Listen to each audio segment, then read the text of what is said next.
Hello guys and welcome at the round 4 of Drift Corner Grand Prix. Today we're at Karpacz, so street round incoming, and today I'm with Cian. Hello. How you doing, Mackie? Good to be here. Really excited for this round. New voice here? Yeah, really excited. A lot of really talented drivers here. Some guys that I've competed against, commentated on in the past, but a lot of guys that I haven't necessarily seen before, but I have heard of. So I'm very excited to see this track. This track is unbelievably technical as well, which I really enjoy watching and commentating on, because it's very minimal, the mistakes that these guys are allowed to make on this track. There's walls everywhere. There's inner clips that if you don't get them right, you're not making the next clip. So we will see what happens here with this event. We're straight into the top 48 here. I believe we have our first group in the server. Yeah, we have already the first battle. So Jonas Savolainen and Sim Vort drivers are already at the start. And they're good to go. Yeah, as we get the green light here, we initiate into the first clip as they run that outside line along the barrier into outer zone 2, transition back into the first inner zone of this mountain road, coming around here through this quick transition as we have Salim Vort chasing very quickly behind this Mustang here of Juha Savolainen, coming around the next wall here now as we come into this car park section, a very good section here where a lot of people were struggling earlier on in the week. As we come around, look at the proximity here from Slim Vort as we come across the line. Two Mustangs battling it out on the mountain pass as we send them back to the line for the second half of this run. Yeah, as you said, unbelievable start. The roundabout's gonna be crucial here because driver needs to make a diesel before this small roundabout, and for sure distances between the drivers gonna be very close.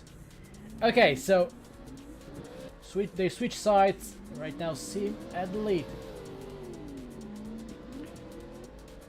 Yeah, as we have Yuna chasing in Salim here as we transition back through this very tight technical section, having to definitely balance these two massive Mustangs coming through here as we come back onto the concrete barriers and around, bringing them Mustangs very wide as we come into the car park section here, down into the roundabout, transition back here. And we have Yuna falling a little bit behind to where Salim was a lot closer in proximity in the first run here as we bring them back to the little area here where we have for them to just line up, get their results, as we will wait for the judges to make their call for this battle of top 48. Yeah, top 48, first battle. And let's wait for the verdict here. Okay, judges saying that because of the contact in the first run from Sim and better lead run from Jonas Savolainen gets the win. And we're moving to the next battle. It's gonna be Vaidas Sipaila and Bartosz Sposób. As we get the green lights here, we get Vaidas leading out here as Bartosz Sposób makes a big dive in that 370Z up on the door. The S15 is coming around to outer zone 2 here, transition back into inner clip 3, powering both those cars up the hill as we come back down the hill here now around the railings. Sposób wanting to do a little bit of work here to get up onto the door of the S15 as they power around the concrete barriers in through the car park section here, nice and wide to that outside zone as we dab the handbrake here, slow both cars right down into the roundabout section as Sposób makes that proximity up in the end. But a lot to do for him in his lead run here now, hoping that Vaidas makes a couple of mistakes in the chase as we send them back to the line.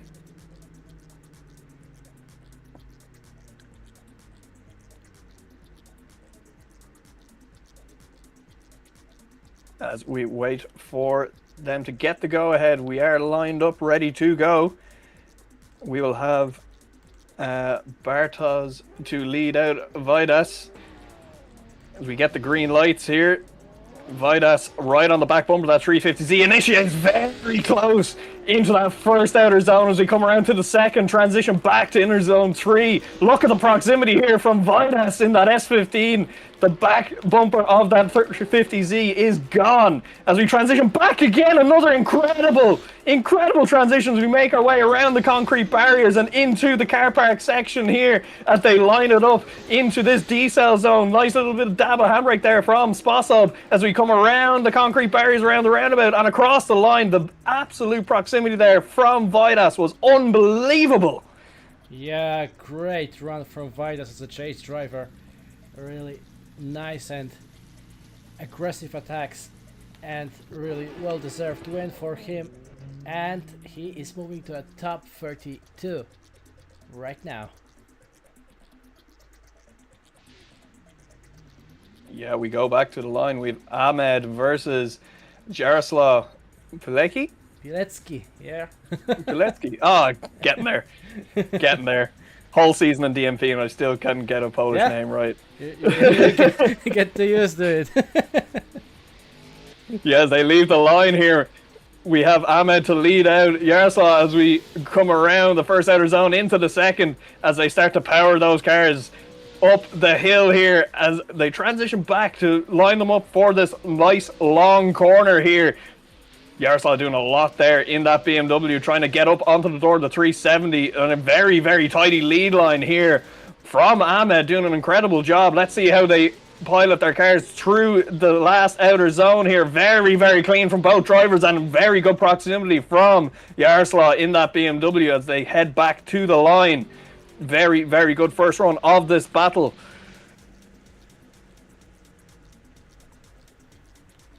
Yeah, the street rounds really have something in it. Like the circuits are nice, but street rounds are something else. Especially when it's coming to the mountainside. Absolutely, this mountainside is very unforgiving as we come through the second section here, the second half of this run. Yaroslav doing a very tidy job out front here as they transition back and down the hill and around the big corner here as we transition back to that 370Z, doing a very nice job, very clean chase here from Ahmed as we come into the car park, transition back towards this D-cell around the concrete wall. Oh, and a bit of contact there from Ahmed as we come around. Oh, and more contact as we come to the end of that battle. It'll be very interesting to see how the judges look at that to see who was at fault for that. Was there a bit of too much slowing? Was there a bit too much aggression from the chase? We'll have to see what the judges make of that. Hopefully their decision is quick here as we have the two guys waiting very, very patiently. Yeah, the finish line stuff was really messy from them. Yeah, like you said, the judges will be looking closely at the lead run, at the chase run, to see who was at fault of this contact, or many contacts we've seen. Yeah, there was a decent bit of contact through that section. It'd be interesting to see because that first contact could have been complete aggression, but then the second contact could have been the lead driver trying to do a little bit of correction so he doesn't hit the wall. But then obviously if you're trying to do a bit of correction, you're on the foot brake, that can slow your car down and the chase can again hit you. So it is going to come down to that last corner. We will have to see what the judges make of that, as I believe we're about to get a decision.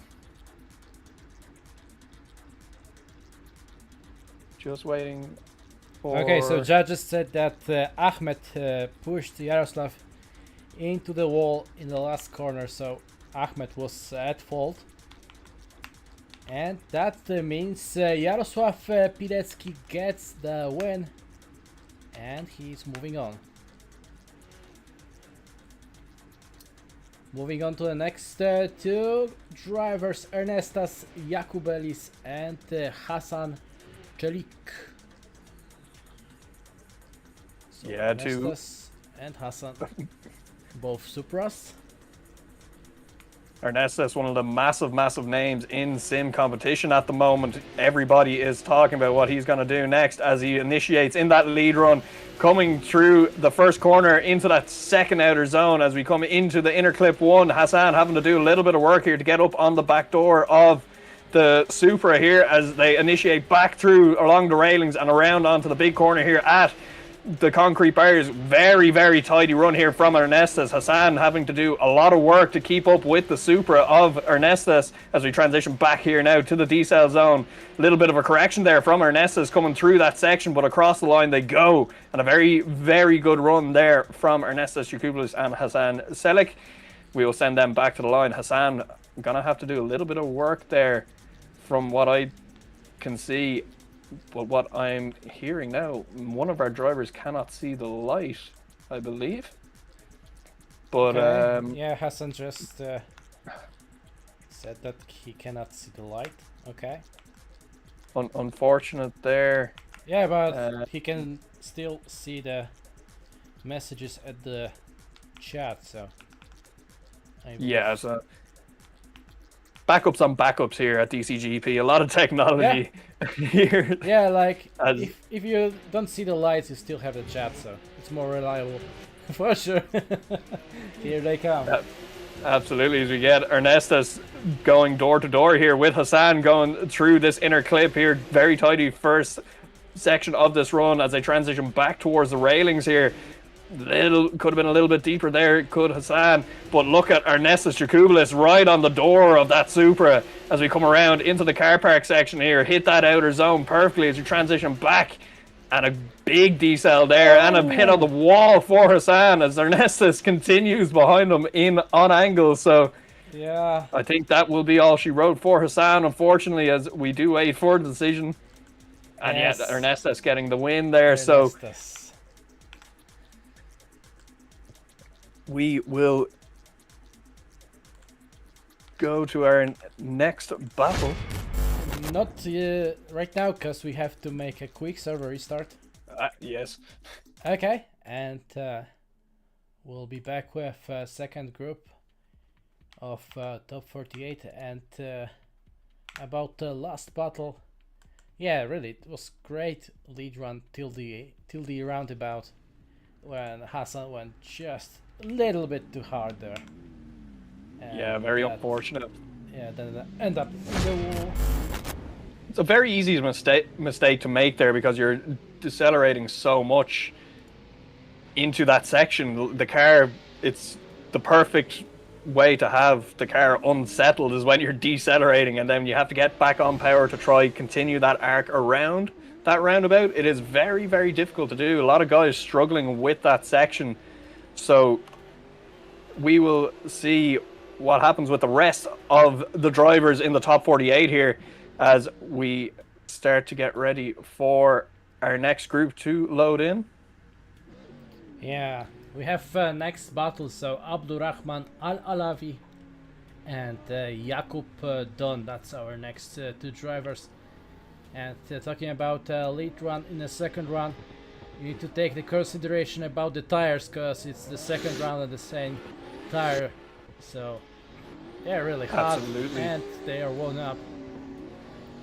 As we have Jakub Don to chase in here, doing a nice job in that 1 Series BMW as we come up the hill here and start to come around to the concrete barriers here. Very tidy chase run here, but again, you can't have a tidy chase run without a tidy lead run. Doing an incredible job here in the lead is Al-Awi. I'm not even going to attempt to try pronounce that. That's your gig, Mackie. But I'm really trying my best as always, but I can make mistakes as well. So not a bad run from both our drivers there, doing quite a tidy job, both lead and chase. But that's only half the battle. They have to switch it around now, and we will get them back on the line as we do get red lights, and now we got green lights as we'll send them off the line once again.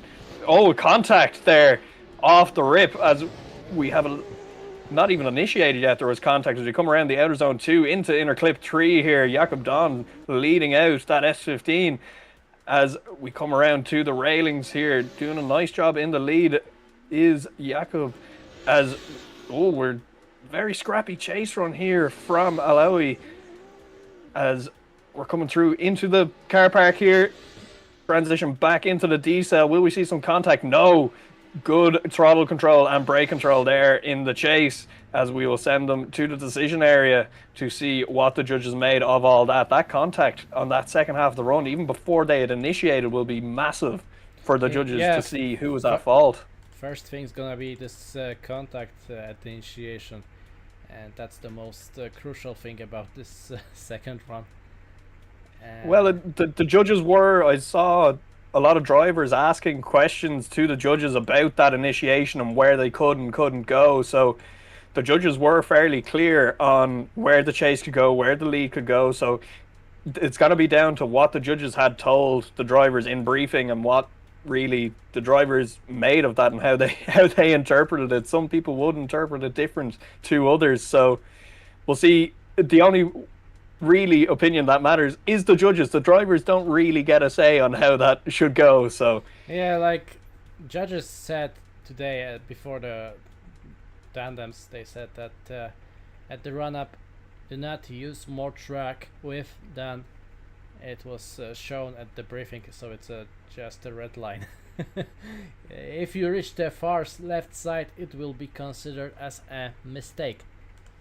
So yeah, like the thing is about the question, is it chaseable? Yeah, like if you're doing really weird initiation, it will be very hard to follow as a chase. And yeah, as you said, we are hearing the line was okay. Yeah, interesting. Like they were watching run up, and the line was okay. So it was chase driver's fault of this contact at the initiation. So that means Jakub Don gets the win, and he is moving on. And into the next battle we go. Saleh Al-Wahaibi and Michał Cwanek. That's our next two, and we see some RCF here. Nice to see this car. Definitely one of my favorite cars in this car pack is the RCF. I'm a big fan of bigger cars as we get them to initiate here. Michał Cwanek doing a very tidy job here on initiation in the chase in that Mark V Super as we come into inner clip 3 here, around the barriers, through the outer zone and transition back onto the metal railings again. We have Salah doing a very good job in that RCF out in front as they pilot both those cars on the wall as we come down into that outer zone in the car park, down into the D-cell here at the roundabout. Very, very nice car control from both drivers to get both those cars very tight around that roundabout. Very, very good lead and chase from both drivers. We will see what happens in the second half of this run. It is not over till it's over. We will wait to see what happens as they go back to the line. Yeah, normally Karpacz track was running uphill more, but between our last round in Karpacz and this round in Karpacz, they built up a grocery store there. So we just made a car parking section to enjoy. Yeah, absolutely. As we come around here through the railings, Salah doing a very nice job in that RCF. Maybe wanted to be a little bit tighter there as Michał was in that first run, as massive angle coming into the car park sections. You transition around down into the roundabout here. Very tidy job. Oh, and some contact there, but was that a stall up in the lead from Michał? We don't know. We'll have to see what the judges make of that one. A bit of contact there to deliberate for the judges. Definitely going to be the telling factor of this track is that roundabout section, and we are hearing that Salah Al-Wahaibi gets the win. Yeah, that was a very quick call from the judges, so they decided Michał was at fault of this contact and picked up the winner from this battle. And next one we have Ernestas Podolskis and Artur Kula. That's our next two. As we have Podolski leading in here first, doing a little bit of contact on that outside railing. Oh, and shutting down our both drivers with that contact after the fact of that. So we will send them back to the line there. That is the run done. That would be a 0 for both of those drivers, but it will be a fault of the lead, I presume, as he did make contact with that railing first. So I believe that was a lamp post there. Yeah, No, or not it was a railing, lamppost. so- Oh, okay. It was a lamppost, but definitely a little bit too wide there, unfortunately, for Ernestas. So he will want to pull off the chase run of the century here to make up for that, as we get the green light to go. Both guys initiating in, hopefully a clean initiation this time, and it is, as Ernestas starts to pull up onto the door of that 400Z.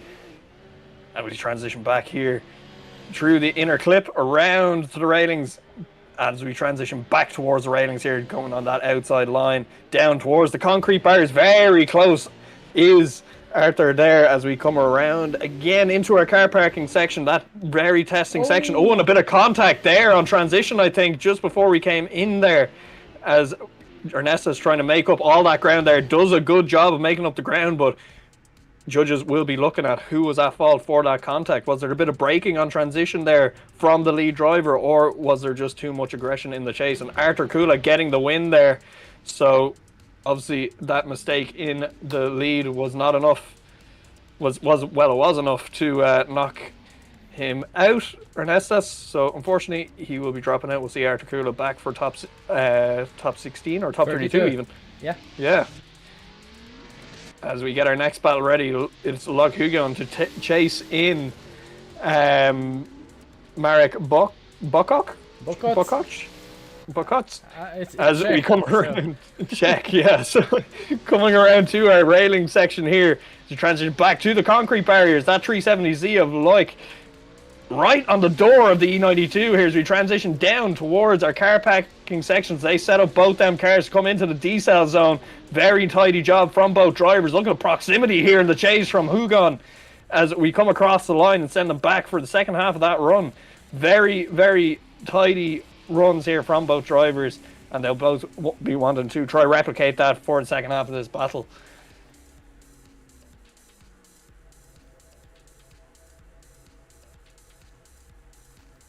Like, there are a lot of things happening at this track for sure. It's a very fast track, I think, is the other thing too. It's like scary if you're doing it by yourself, especially at this straight line. You have a lot of speed to gain, and these lamps and railings are very scary. Yeah, obstacles everywhere as we are halfway through this run here now, as we come around to the concrete barrier.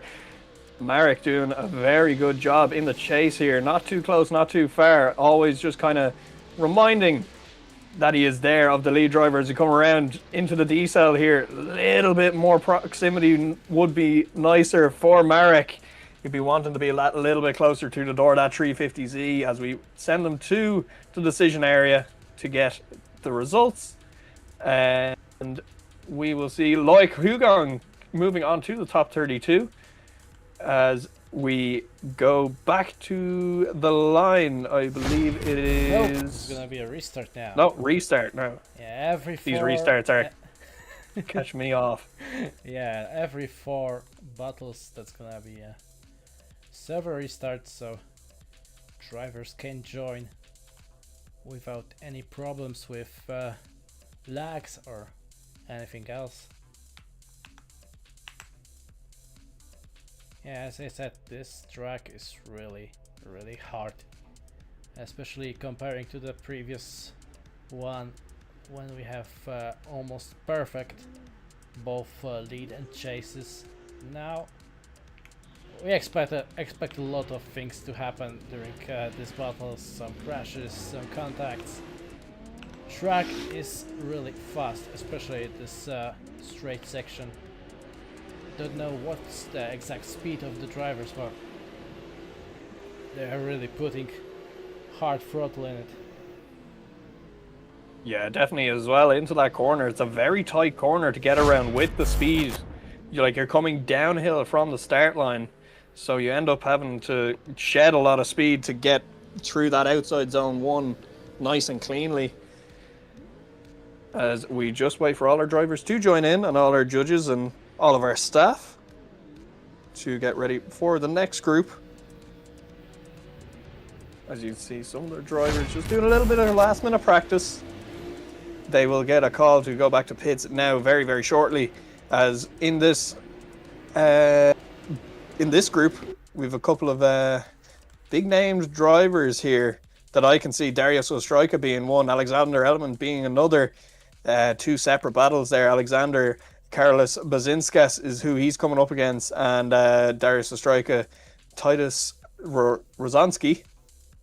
Did I get that right? I hope I did. Will be coming up against Darius there. So we will see what happens in these battles. It'll be very interesting to see two heavy hitters there.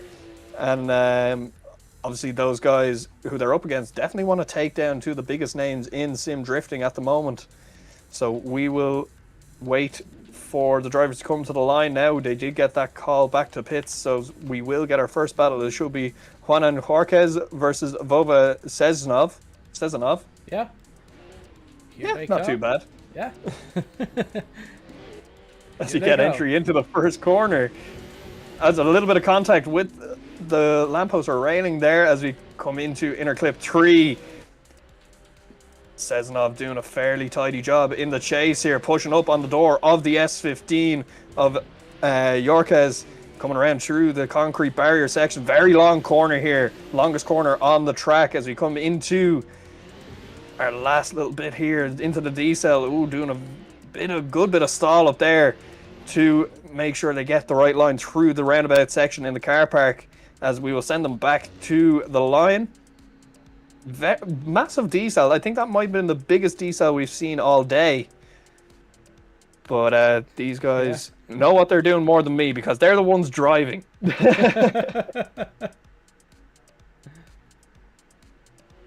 As we do get green lights again, we'll have Sezonov to lead out Jorquez in that S15. Doing a very nice initiation there. A little bit of a shift in the front end of the car. I'm not sure if that's lag or if that's steering input there from Jorquez, as Sezonov doing a very good job here in the lead. Very, very tidy lead run as he comes lots of angle onto the concrete barrier, into that big wall there as he come around into our last section of track here in the car park. Grabs that outside zone very nicely into the D-cell here. Let's see what happens. Wanted a little bit more proximity and he gets it there. Jorquez makes up the proximity through that section as we send them back to our little decision area there to get the news of who has won.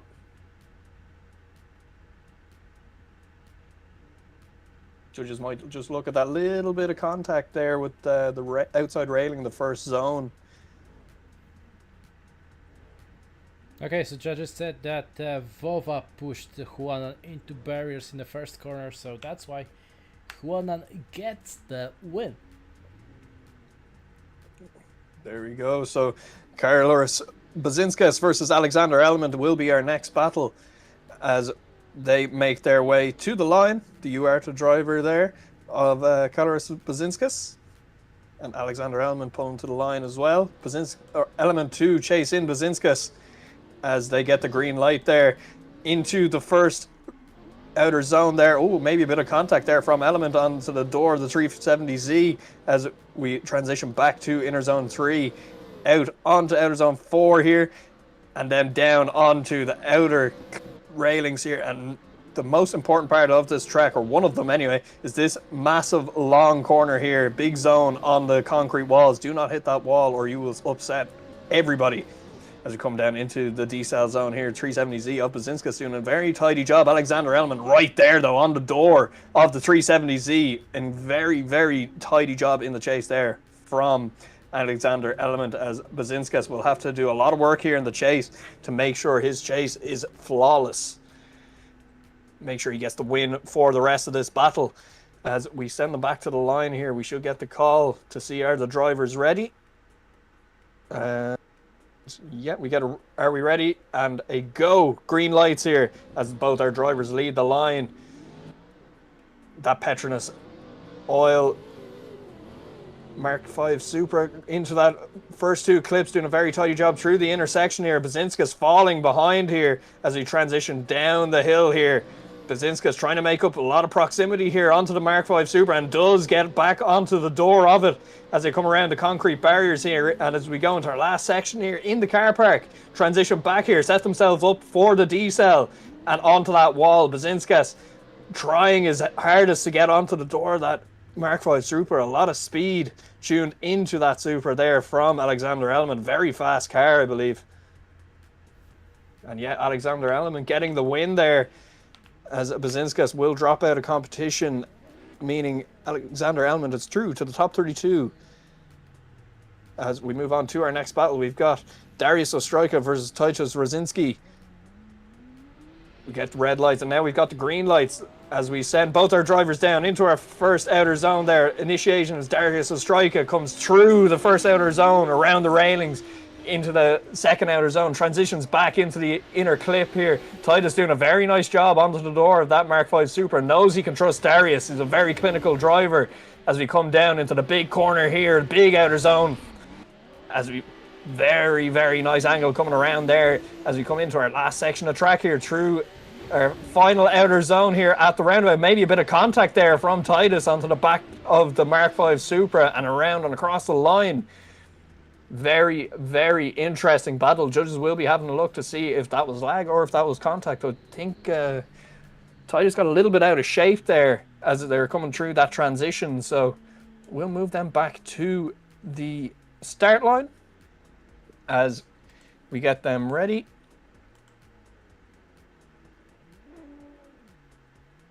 Just getting them back to the start line here now, as we will have Darius Ostrojka to chase in Titus Rosinski. As we get the green lights to go, Titus Rosinski to lead in Darius Ostrojka. Darius initiating a little bit tentatively behind Titus as we come up the hill here of Karpacz, and now up the hill again as we transition, start to make our way down the hill along the railings here, as Darius Ostrojka doing a very nice job there. An incredible transition from Darius as he pushes that Mark V Supra up onto the door of the S15 into our car park section here, and we transition one last time into our final outside zone. Darius doing a very tidy job. You saw the foot brake work there. Oh, and a bit of contact with the wall there, possibly from the lead driver, as they make their way back to our decision area. We'll wait for our judges to give a call on that battle. And Darius Ostrojka does get the win, so he'll be moving on to the top 32, where he will face off against Cameron Mustard, I believe. Let me see. No. No. Mark O'Rourke. Mark O'Rourke. Aha! As we move on to our next battle, it is Irnas Jawar versus Zach Macy. Zach Macy doing a very nice job here in the lead run in that Mark V Supra, and Irnas in that Mustang maybe wanting a little bit more proximity there, getting a little bit bent out of shape as we come into our last section of track here, that outside zone into the D-cell. Oh, good D-cell from both drivers. Jawar doing a very good job not to hit Zach in the lead there, slowing down that Mustang very, very nicely as we go back to the line here. Wait for the judges to give the go-ahead.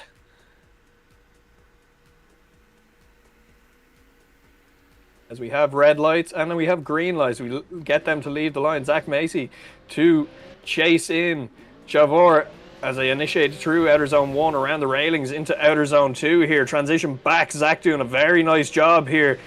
Just timing as it transitions, not to hit the back end of that Mustang as they transition back down onto the railings here, downhill towards our big outer zone here. Zach falling a little bit behind, cuts angle to try and make up some of that proximity as we transition back here to our second to last outside zone. Final transition here.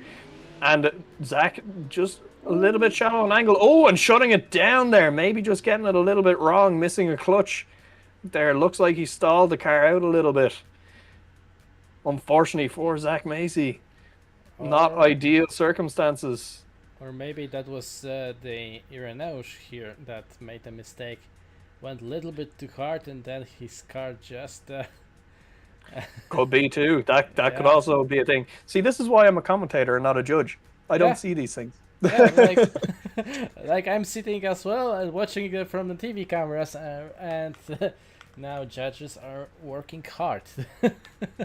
Yeah, I think we'll have a little bit of deliberation on this one. Judges are usually very quick with their calls in DCGP because they have to be. It's the amount of people they have to get through in such a short space of time. But definitely when a battle warrants some deliberation, you have to talk about it. So judges definitely going to be chatting about this one a little bit. Yeah, especially when there's a contact involving or something really weird happening at the track. They need to really watch the replay, or maybe 2 replays or 3. Really depends, and they can see both throttle brake application and speed of the cars. So yeah, okay, so it all comes to the last corner. First Ineos hit the wall and make a big correction.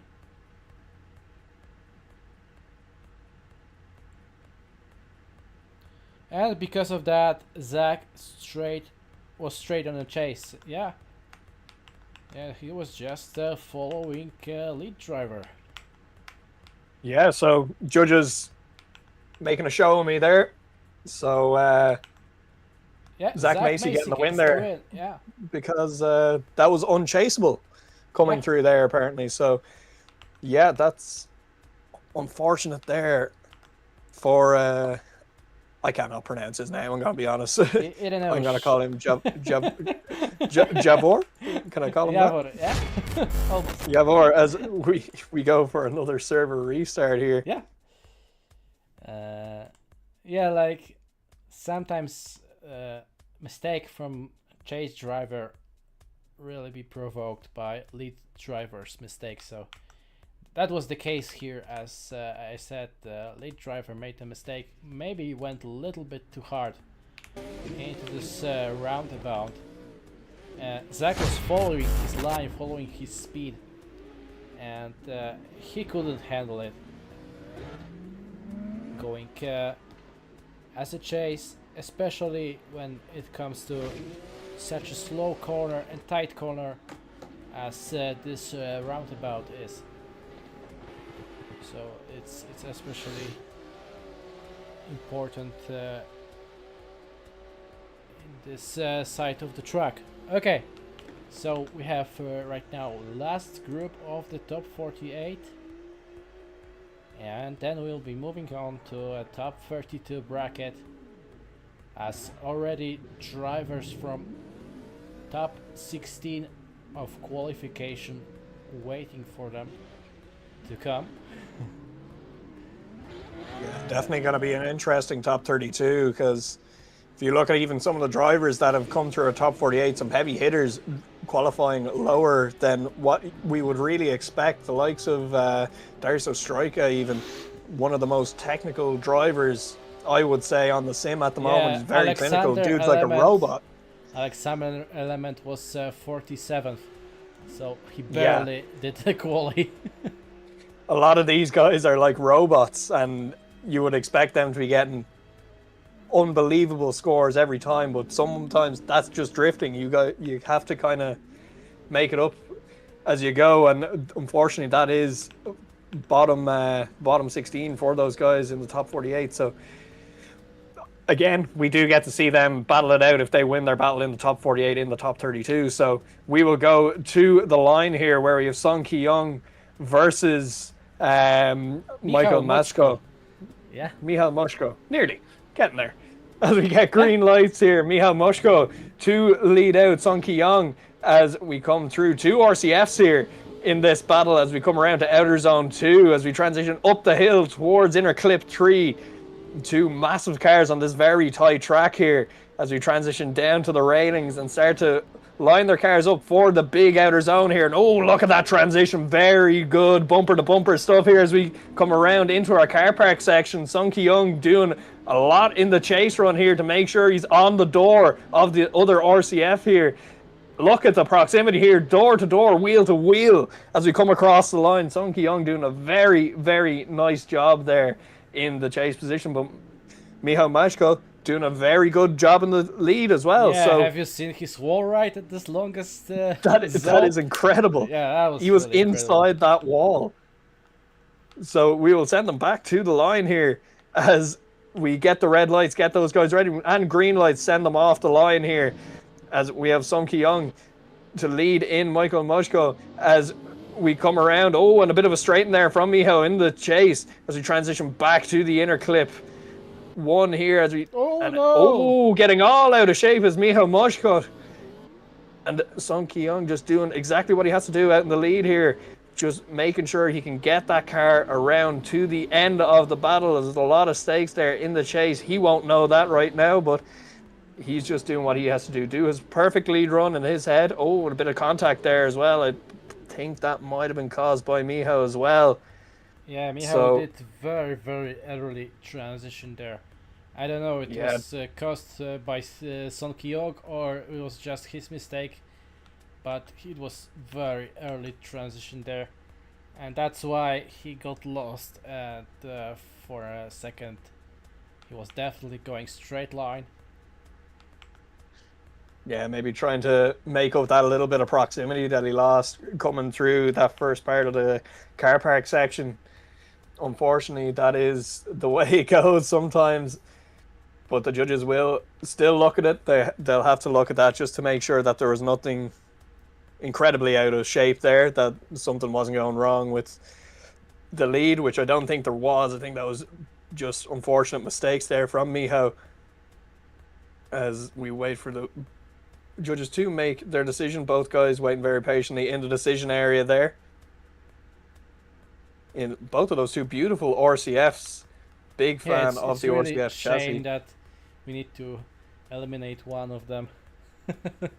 Yeah, are we starting that now? Is that this God's new chassis? The RCF? I'm a big fan of Lexus anyway, but I'll stick with that. I'll be happy with more RCFs, please. Yeah. People need to start driving that in other competitions again.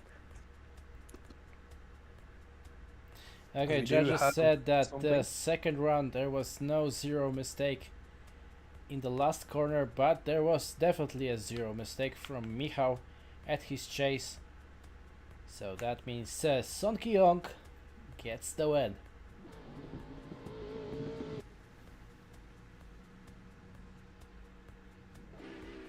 As we move it back to the line, I believe we'll have Muhammad Ali versus Killian Gurlus. Two guys that I've actually competed against in the past. Okay. Know these guys very well. Two very, very good drivers. Drove with them in another competition as they both leave the line there. Killian to chase in Muhammad Ali as we come along the outer zone 2 there into inner clip 3. Look at the proximity here from Killian as he transitioned back here. Muhammad Ali doing an incredible lead run. Oh, I said it too soon. He hits the wall. Killian just continuing out the run just to make sure that the judges can't say that he did anything there. They will have a look just to make sure there wasn't any contact. Lead versus chase. Boys. Oh, and Muhammad cutting across there. Definitely ending the run. Yeah. Don't we'll do that, guys, back to the line. Muhammad Ali throwing some punches. Yeah. Straight into the barriers and then straight punch at the outside zone. Yeah, as we get green lights here, they will leave the line. Muhammad Ali to chasing Killian Gurlus as they initiate into outer zone 1 and across outer zone 2. Muhammad following a little bit behind here as they transition back to inner clip 3, up the hill here to the railings and transition away and back towards the railings. This is very technical. You've got objects all around you coming down. Look at the angle here from Killian coming through the last big corner here. Oh, and a little bit of contact there from Muhammad Ali as he performs an illegal overtake. And Killian shuts down as Muhammad finishes out the run. Yeah, both these guys throwing some punches. Both very aggressive drivers in their own right. They're incredible guys to drive with, but very, very aggressive every time you drive against them. But you put two of them against each other, there's gonna be fireworks, and I think that's what we've just seen here. So hopefully the judges can make a quick call here. They will have to look at some stuff here on both runs just to make sure. But we'll have to see what they make of that. But that's not up to us, Mackie. That's their decision. And I'm kind of glad it's their decision because I don't think I could split this. Okay, so judges said that it's judges. That's Killian. That's Killian. Is asking a question there. Yeah, so Killian. Yeah, he just said finished out sorry that run. about this crash. Yeah. Long story short. Yeah, so maybe Killian thinking that that crash was his fault and not Mohammed's, and who knows what Mohammed's thinking. He hasn't said anything, so doesn't No, really I matter what they believe think either. it's about this crash at the car park area when Ah, Mohammed okay. was already going straight and he was still drifting. Ah, okay. So we will see what the judges put 2 and 2 together here.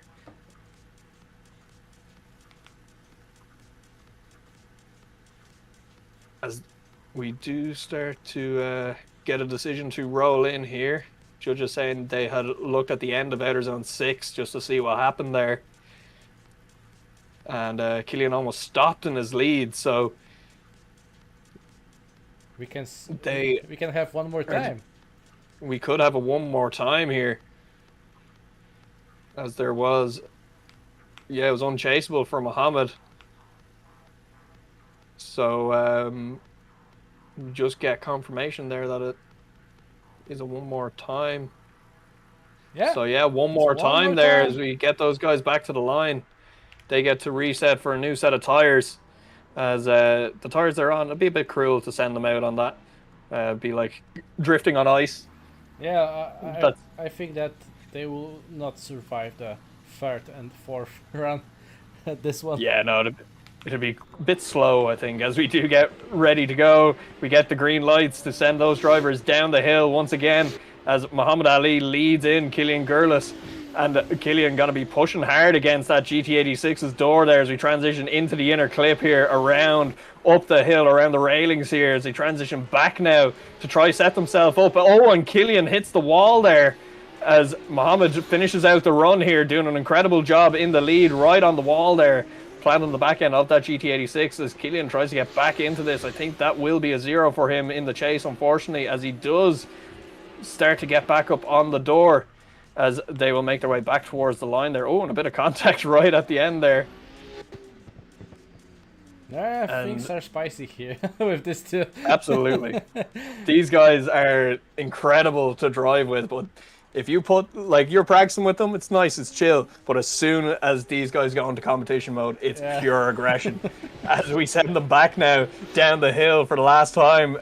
Nice initiation there from both drivers. Muhammad hanging back a little bit here as Killian starts to transition back towards the inner clip. Muhammad just a little bit there. He knows he doesn't have to do a huge amount.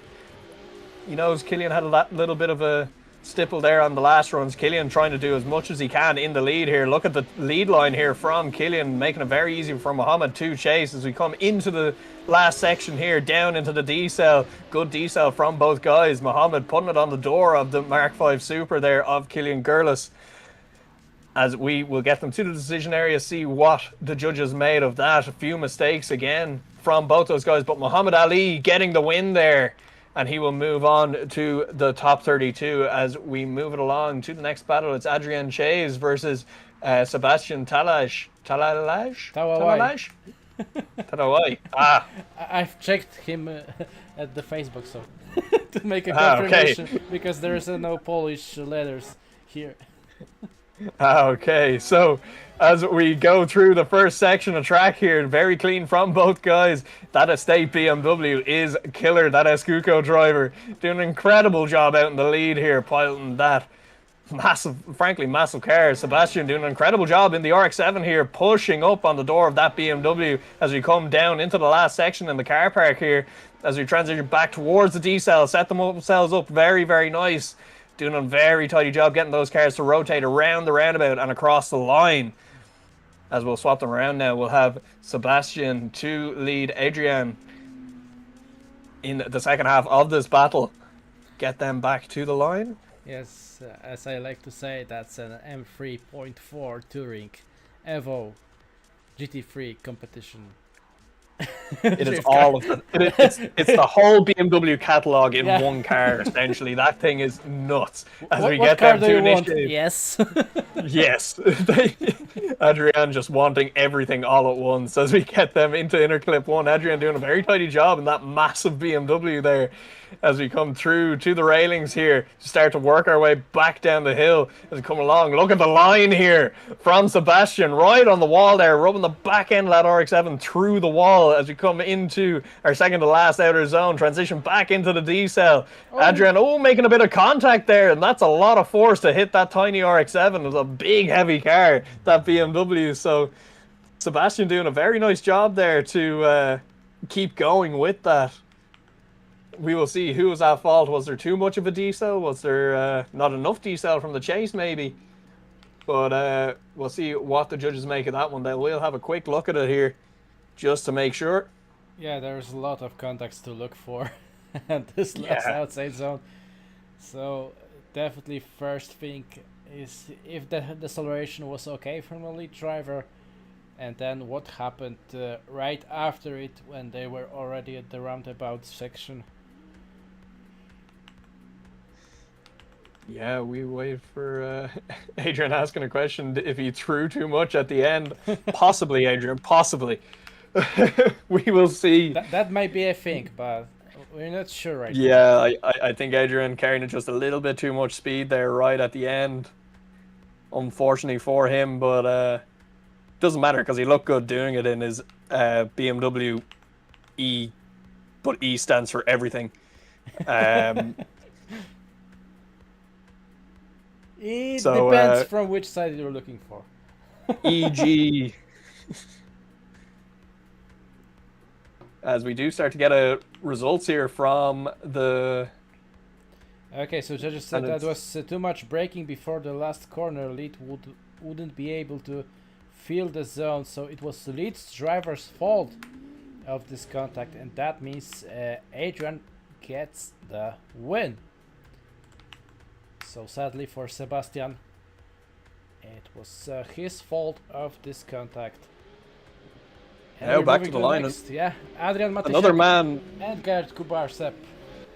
Yeah, another guy I know very well, Gert Kubersev, good old friend of mine here.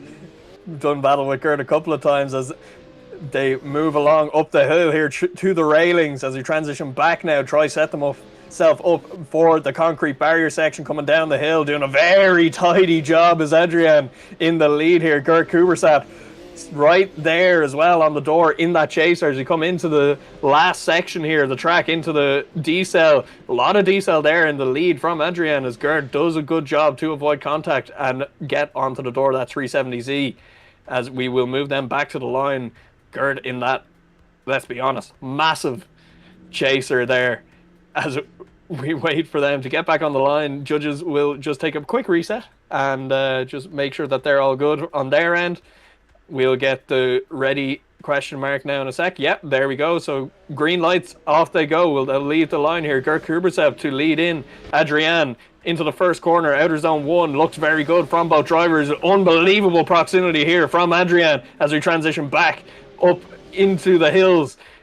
Transition back now towards the railings. They go down the hill, try to set themselves up for the big long corner. And look at the proximity, just overcooking it a little bit there is Adrian. Unfortunately, it was such a good run up to that point as Gert Kubersev finishes out the run, piloting that lovely chaser around the rest of this track, around the roundabout they go. And look at the proximity here from Adrian, doing an incredible job in that 373. That would be epic if he could made this outside zone, but he pushed a little bit too hard, just a little bit.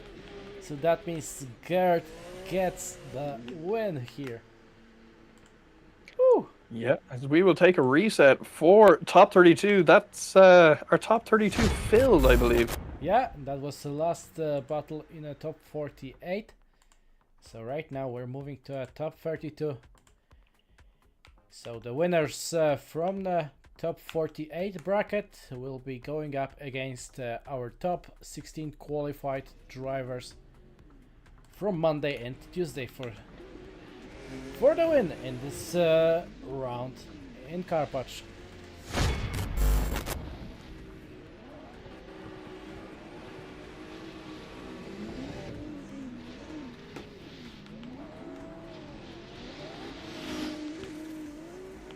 Yeah, so our first group here for our top 32. Couple of drivers that we have seen already, but again, some of the guys that already qualified yesterday in that top 16 who moved straight to top 32 yesterday and the day before. So that'll be the likes of Ahmed Al-Hamadi.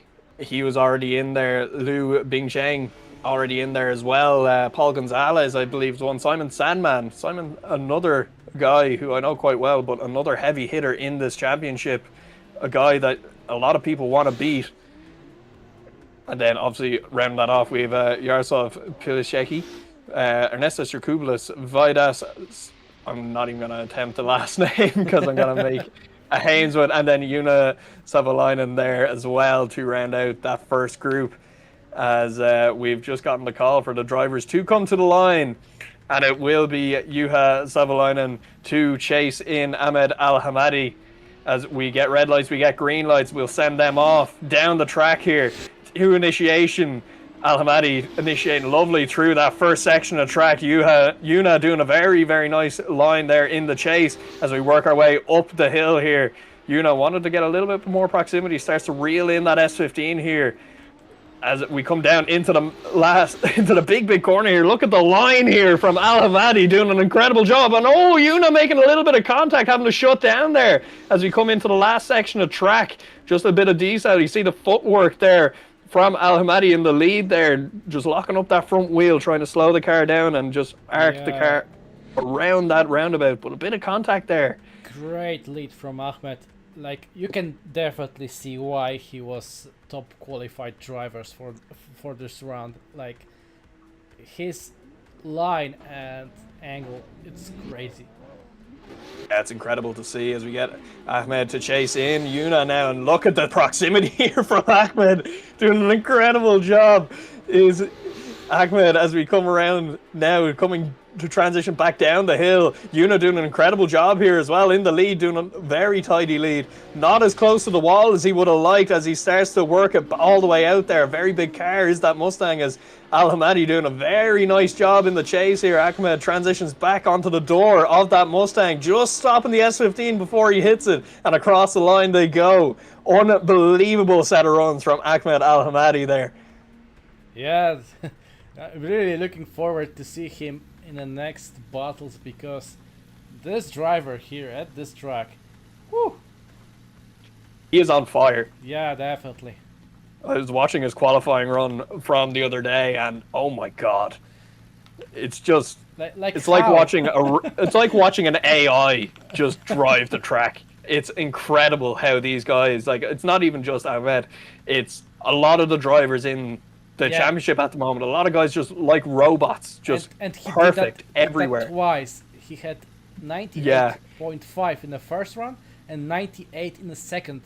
Like, these two runs are the top runs of the day. Like, incredible. Yeah, I have a bone to pick with the judges. I want to see how they're taking away that 0.5 though. It's incredible. That was how they're splitting hairs. Hard talk. I was with judges there, and they really were pointing at pretty small things. Okay, so the first run, same situation as we saw earlier.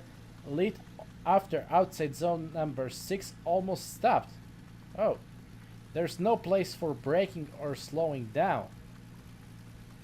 That's a game changer here. Yeah, so unchaseable lead. Yuna Savalainen getting the win. Yeah. So Ahmed doing an incredible job, but unfortunately doing the wrong thing at the wrong time, getting him knocked out. So he will drop out of top 32. Yuna getting the win there to top 16. As we go back to the line, we have Vidas Sipalia versus Liu Bingcheng.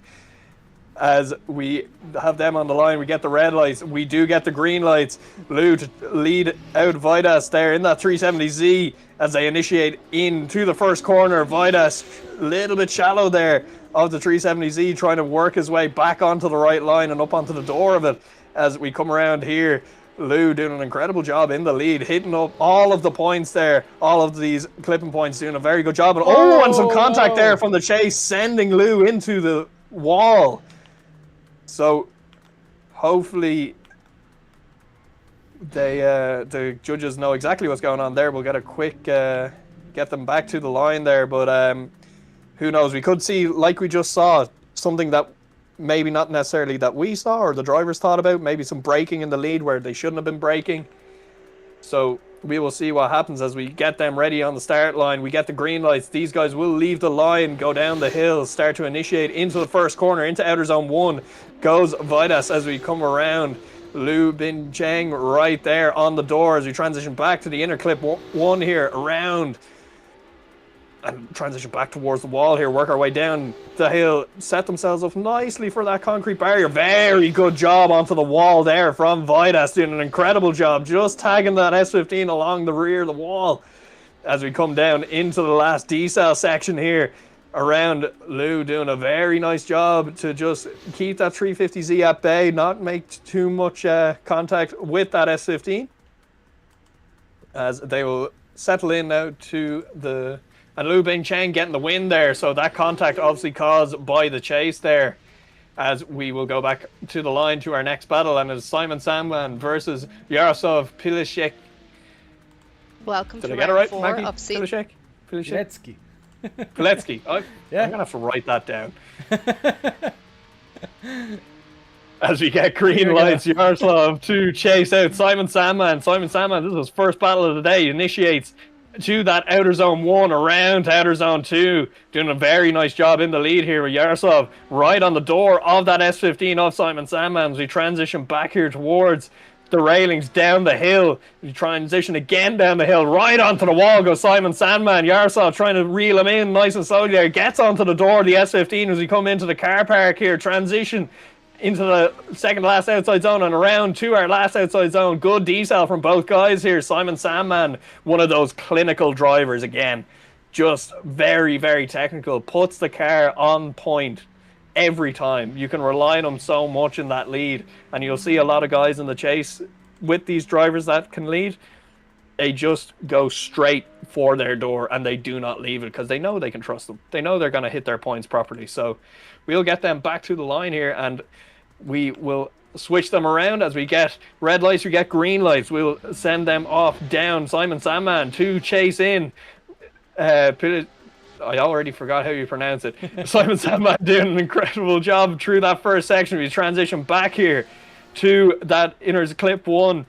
As we transition back, Simon Sandman, look at the transition here. The way he times it. He does that a little bit earlier just to get up onto the door of that E92. Doing an incredible job in the lead here is Yaroslav, though, as we come into that last car park section. Transition for the last time into the D-cell here. Simon doing an incredible job. Works his S15 up onto the front wheel of that E92, doing perfectly what the judges are asking for in briefing. That's what's asked of a chase driver. Mimic that lead driver as best as possible. Get on his door, get on his front wheel. And don't hit him. That's the main part. Don't hit the driver that's on the lead there.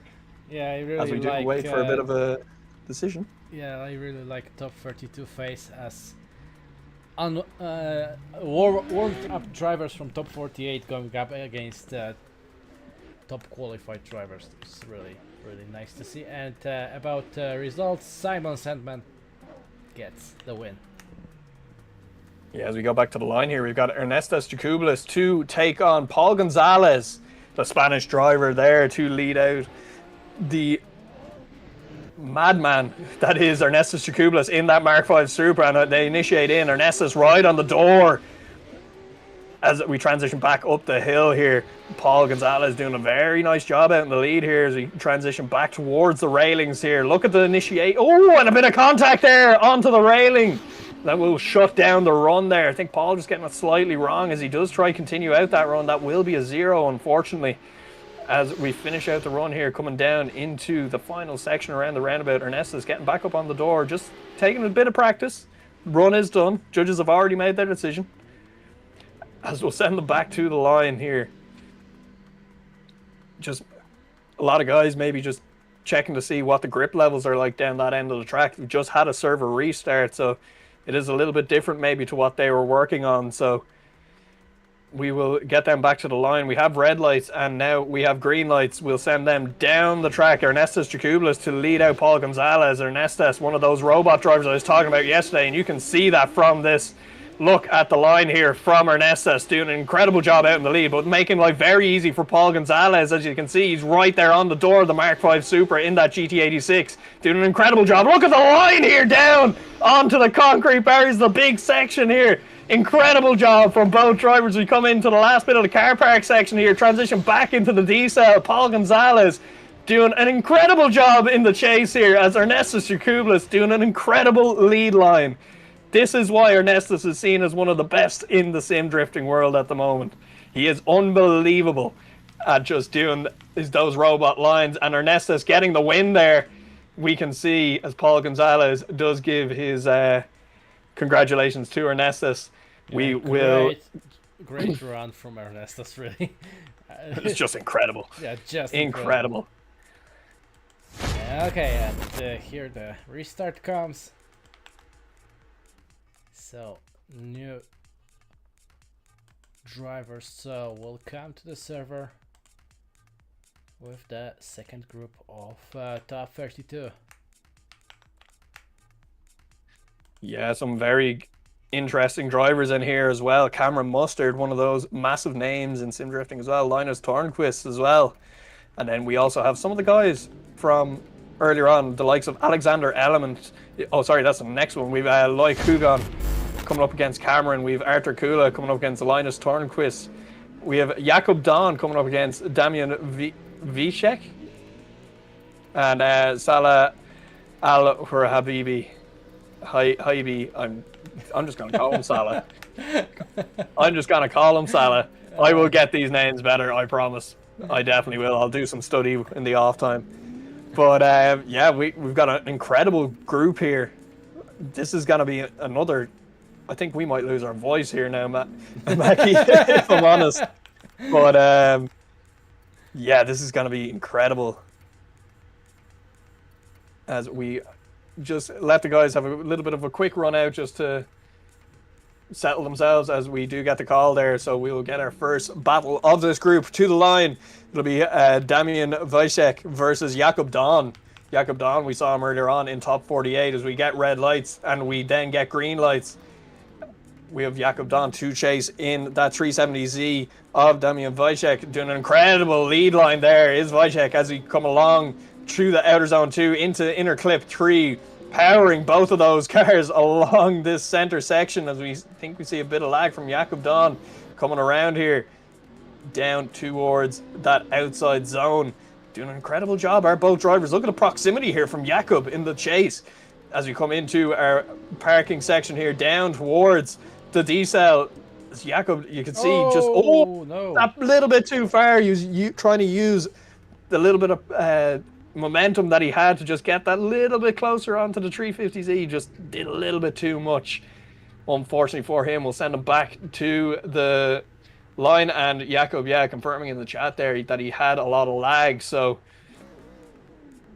we will send him back to the line. Unfortunately, lag is one of those things that everybody has to deal with for online competition as we get them to leave the line again. Jakub Don to lead in Damian Vishek as we come around the first corner here, doing a very tidy job. Our both drivers as we power up the hill here in through the center section as we work our way down the hill now again as we'll transition one more time into the big corner here, doing a very tidy job line wise is the lead there as we come along to Damian Vishek, doing an incredible job in the chase, chasing that very nice lead there as we come into the D-cell zone. Look at the dive here from Damian, doing an incredible job. Look at that as we will get them back to the line here.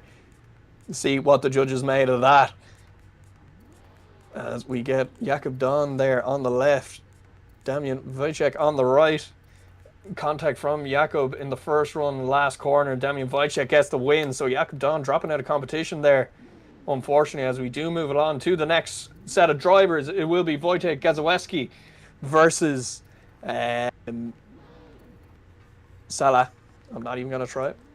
Told you I wasn't going to try it. As we have that RCF, Wojciech beautiful Grosowski RCF. and Saleh Al-Wahaibi, if I'm correct. We're going to call him Salah. As we get them coming through the first corner here. Salah doing a nice job. That Lexus RCF up onto the Mustang's door there. Two massive cars going around this very tight mountain track. As we get them transitioned down towards the big corner here. Look at the line here in the lead. Incredible job. Nice and smooth. Exactly what the judges want as we come into the car park section here. Transition back for the last time into the decel zone. Doing an incredible job in the lead here is Wojciech. Very nice run from both guys as we will move them back towards the line here. Get them resettled.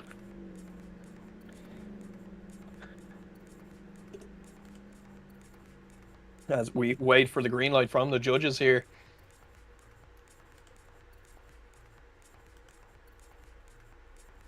Just get the guys back to the line. As we get the red lights, we get the green lights. Off we go. These guys both leave the line. Wojciech to chase in. Salah, very nice chase there into that first corner from Wojciech as we transition back here into the inner clip and around the big railing section here. Just nice quick touch and go along this transition here. Transition back again towards the massive concrete barrier zone here. Doing a very good job in the chase is Wojciech Gazowski. And around to the decel zone here. Very tight between both of these cars. Two massive cars coming into that very small section there. Doing a very good job from both of these guys. Very talented guys. As we will get them back to the line here just to get their decision from the judges. Just waiting for them to drop in their scores.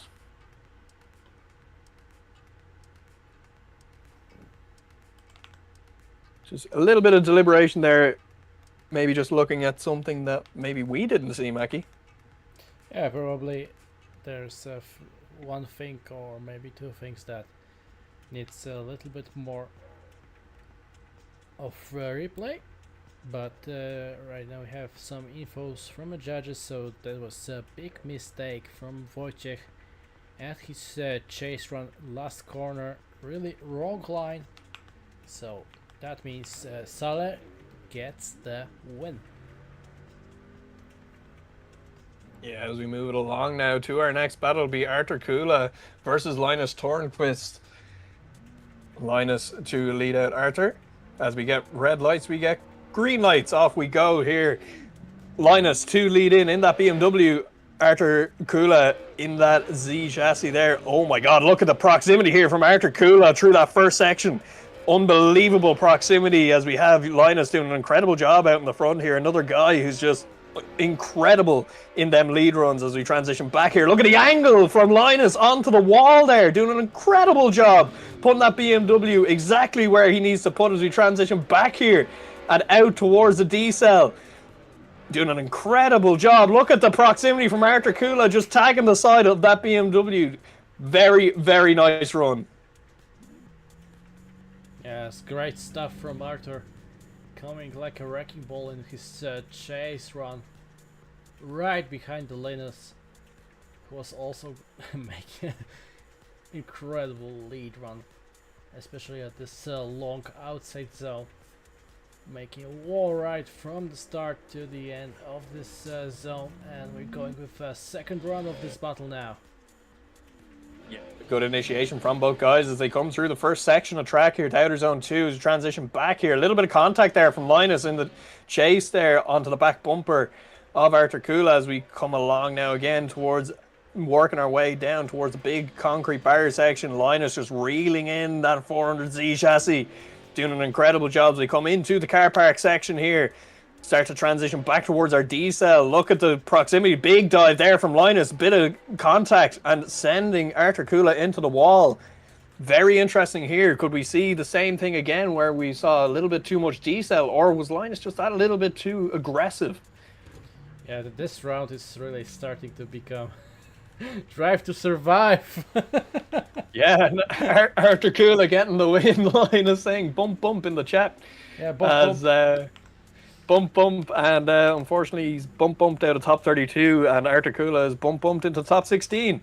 As we will move back to the line here, we have Loikugan versus Cameron Mustard. Cameron Mustard to lead him out in that S chassis there as we initiate in that 180SX, getting nice and wide there out towards the edge of the track as we transition back here. A little bit of a stall up on transition there from both guys as we come back up the hill, start to work our way down the hill along that outer zone, transition back towards... Oh, and a contact there as they settle into the concrete zone as we come into the car park section here, transition towards the D cell. Cameron trying to just carry out this run as much as he can. Not sure what happened there. Wonder was like earlier on in outer zone 6, what the judges were saying earlier with other battles. There's a little bit of braking there. Like in the chat, that's some bumper cars in some amusement park or something. Yeah, a lot of contact this round. But again, this is why we run these kind of tracks, because they're so technical. You have to be the best to get everything in your runs perfect. And you can definitely do that with that. You just need to get the right lap, and just... Unfortunately, nobody ever has the right lap every time. So Cameron Mustard to follow in here, doing a nice job. Cameron Mustard doing Cameron Mustard things as Loy Hugon to lead out in that 370Z as we transition back down the hill now. Doing an incredible job is Cameron Mustard, and more contact in the exact same section. I think Cameron did a bit too much of a dive there from what I could see. Guys, looked like he... down. Everybody hunting for top spot here, making everybody very, very aggressive. So we will see what the judges make of that, see who's at fault for all of this. Yeah, right now they definitely have something to look on. Both first and second run ended up with bumps here and there. So...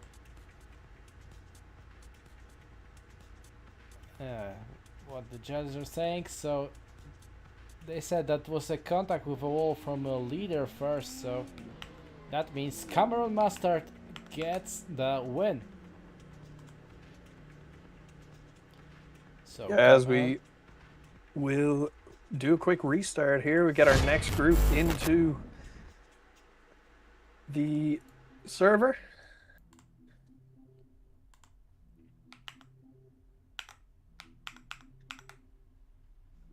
And again, this has been an incredible top 32 so far. We are halfway through our top 32 here. We've already completed top 48, and we are getting into the business end of top 32 here.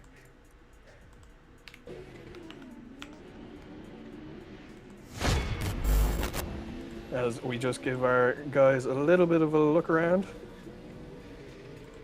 Yeah, just one round to see what's the grip lever at the truck.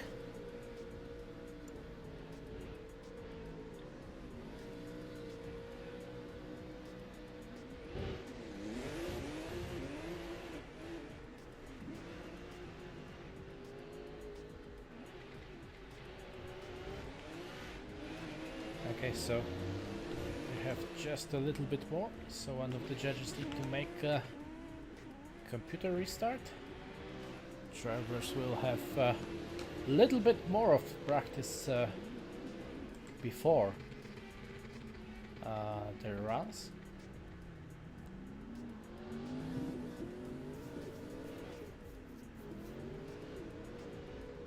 And we are still in the top 32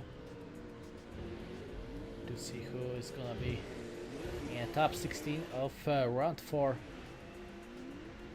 Drift Corner Grand Prix Season 12.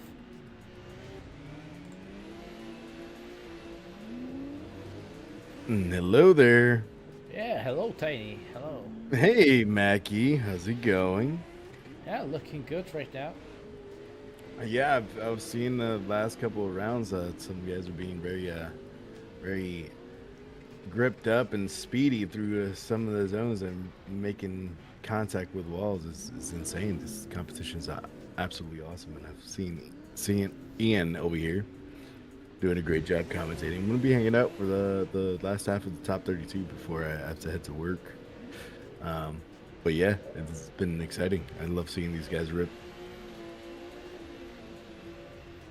Yeah, as you said, some things happening at the track. This is really demanding one. Like to be precise, maybe some guys really need to chill out just a little bit, make some space, maybe. Because that's a great.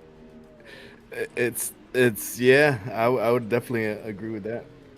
That's definitely something I would agree with. Definitely a lot of aggression here today. Yeah, a lot of aggression. I didn't think they've been watching the burnt peanut too much or being too aggressive for the goop. Oh yeah, like these guys are. Don't know what it is. I think this track is just starting to bring it out of them because it is so technical. It is just one of those things where drivers want to do extremely well. They never want to do bad.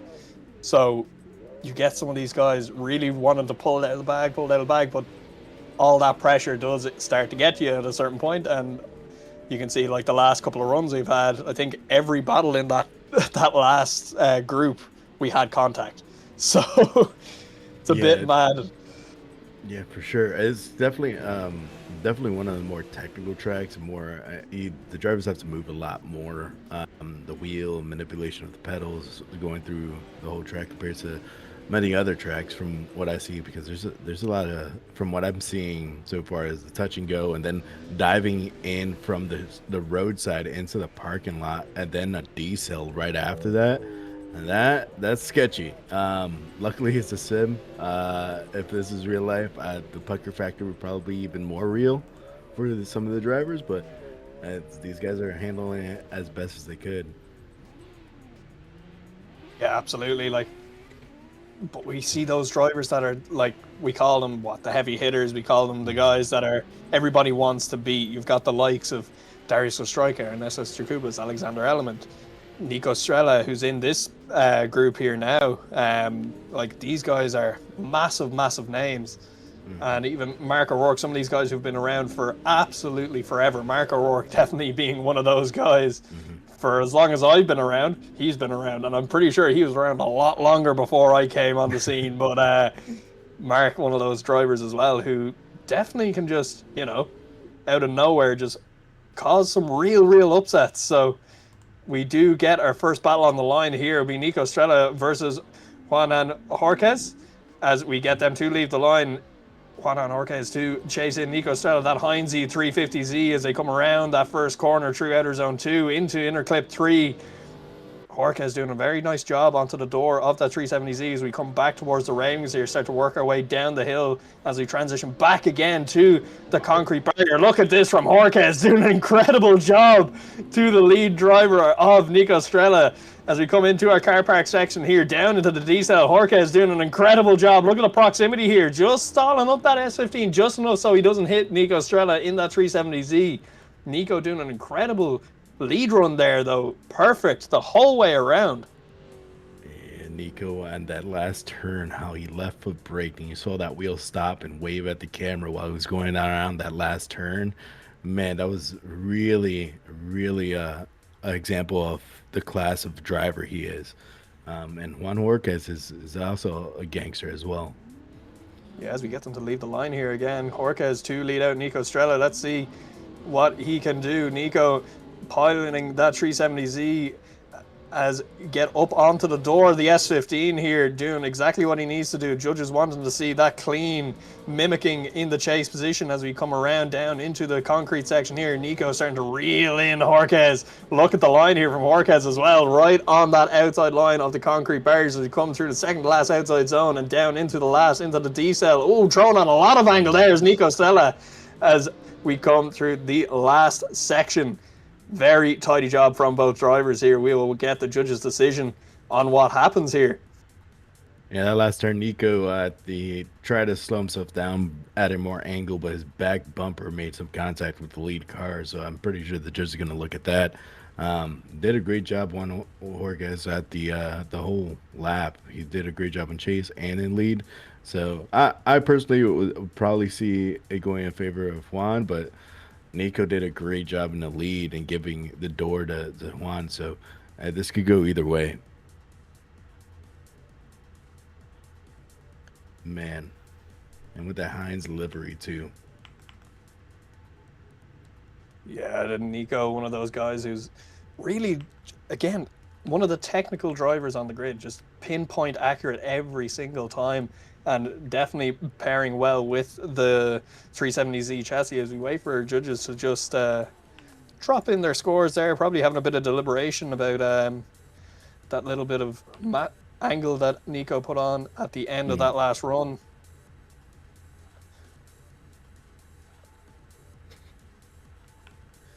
You're gonna figure out if this there's a couple of like mistakes that was happening that forced Nico to make that slow down, and we'll see how the judges look at it. Yeah, so let's get the judges having a lot of deliberation about this. This might be the longest decision that we've had all evening, so definitely maybe more than what we're thinking in that run, as we do get stuff to drop in here. It's just a small mistake over end. Nico overall had a better lead and chase, so Nico Stella getting the win there and moving on to the top 16. And who do we have coming up here? Now, oh, look at Nico trying to wave at the camera over here. Mom, I won. Mama, I have TV. Look at me. Okay, next one is Florian Engel and Alexander Element. Oh, Alexander Element. Familiar with that guy. As we have our lead driver coming out here, coming in with a nice initiation, getting right to angle. Not as crazy of an angle compared to other drivers we've seen. Going into this nice inner clip, beautiful fill out. And we have the chase driver giving a good proximity, reasonable compared to what we've been seeing before. Going through this nice long sweeper here. And look at the proximity from Element, using that front door as a guide as they're going into this parking alley, to the fatal funnel into this really deep D-cell zone. Great job on the D-cell and great job on the chase to get into that door. Man, oh man, Florian is actually doing a great job here with that D-cell. That was one of the cleanest D-cells going into that final zone. I want to see how he would perform now in the chase. As you saw Alexander Element previously, he didn't have the mirroring of angle, but he was keeping that proximity alive throughout the whole lap. And we're going to get them to the line here. And Alexander Element is in the lead, coming in with a nice initiation. Little e-brake pull as he's going to that first outer zone. So the second outer zone, great fill out. And Florian is going to be right there trying to hold in that back quarter panel as they're going into this roadway and this rail. Nice rail ride all the way through. Look at Florian. Oh, he's surging right in the pocket, getting right to the door of Alexander Element, getting super, super close as they're going into this parking alley, into this D-cell zone. A nice dive. Oh, too much goop for the Goopa as they're going into that final outer zone. Has so much speed going in there. He was really, really aggressive. Yeah, Florian maybe getting a little bit too aggressive there. A lot of momentum coming into that last section. And again, that is a D-cell, so we will see what the judges make of that one. But I think he might have just been carrying that a little bit too much speed going through. It's a lot quicker than we've seen anyone else go in there. If he could have held that, wow, would have been unbelievable. But Chase is at fault for contact, so Alexander Edelman gets the win there, and he will move on to the top 16. Florian, unfortunately, dropping out there as we move it along to a heavy hitter battle here. Mark O'Rourke versus Darius Ostrika, Tiny. Oh my God, Mark O'Rourke versus Darius the Don Ostrika, and I'm excited to see them. I always am excited to see the Ostrikas drive, the Stellas drive, but Mark O'Rourke, yeah, he is a OG in the sim community. I remember commentating him on Super Drift when that was around. It's so cool to see these two very seasoned and experienced drivers that have been around multiple different competitions. So we actually have a protest here, Tiny. So just question being raised about the last transition there. Judges just going to have another quick look at it there just before we do get into the battle with Mark O'Rourke and Darius Ostrika. Just the previous battle between Florian Engel and Alexander Element. Just judges having a quick look at it there again. One of the drivers just raising an eyebrow, just wanting everything looked at just to make sure that the decision is correct. Yeah, as it is in the rule book, you can make a protest just after the battle, so judges will be watching a replay to make sure everything is fine. Okay. I think that'll seal it off there. So it still is. Yeah, results stays the Alexander. same. Judges Yeah. said it was all okay there, and we'll go with the next battle. Okay. Marco Rourke. There is the Don Austriaca. Let's see if the Irishman, Marco Rourke, could come in here. Nice going into that first outer zone, lighting off those tires going to outer zone 2. And here comes Darius the Don Austriaca with that 890, trying to hunt him down. That S chassis going through this street. Now swinging that back thing all the way through. Look at that angle as they're going into this nice long wall ride. He had to massage the angle a little bit so he could stay in that zone and not hit that wall, and then transitioning into this parking lot. Look at Darius the Austriaca going right there, trying to be very methodical in his proximity, and he does a great job holding it the whole way through, even in that decel zone. Yeah, very interesting battle here so far. Mark doing a very nice lead, but Darius, let's be honest, incredible chasing there from Darius. Just unbelievable at it. As well as he is at leading, so Mark could win this back here with an unbelievable chase because he can trust him in the lead. So we'll see what happens.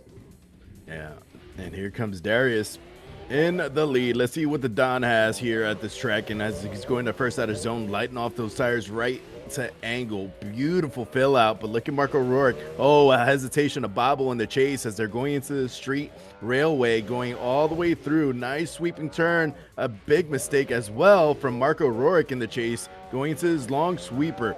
Darius is on rails going through the track as he is going in this parking lot. Nice fill out. Marco Rourke is now surging. Oh my God, that was a huge messy surge on that final zone, unfortunately for Mark O'Rourke. Oh man, that's so hard to see from that type of driver. Yeah, Mark, definitely one of the guys who wants to push 100% all of the time, but unfortunately in that case just had a little bit of proximity to make up, tried to make a massive dive into that last decel zone and just got it that little bit wrong, I think. And the judges will have a look just to make sure that everything was everything was right, but unfortunately for Mark, that Mark 5 Supra, Darius, whatever he has done tuning-wise to that car, it is unbelievable. And Darius does get the win there against Mark O'Rourke, so Mark O'Rourke bowing out of competition here in the top 32. Darius moving on to the top 16 as we move to our final battle of this group.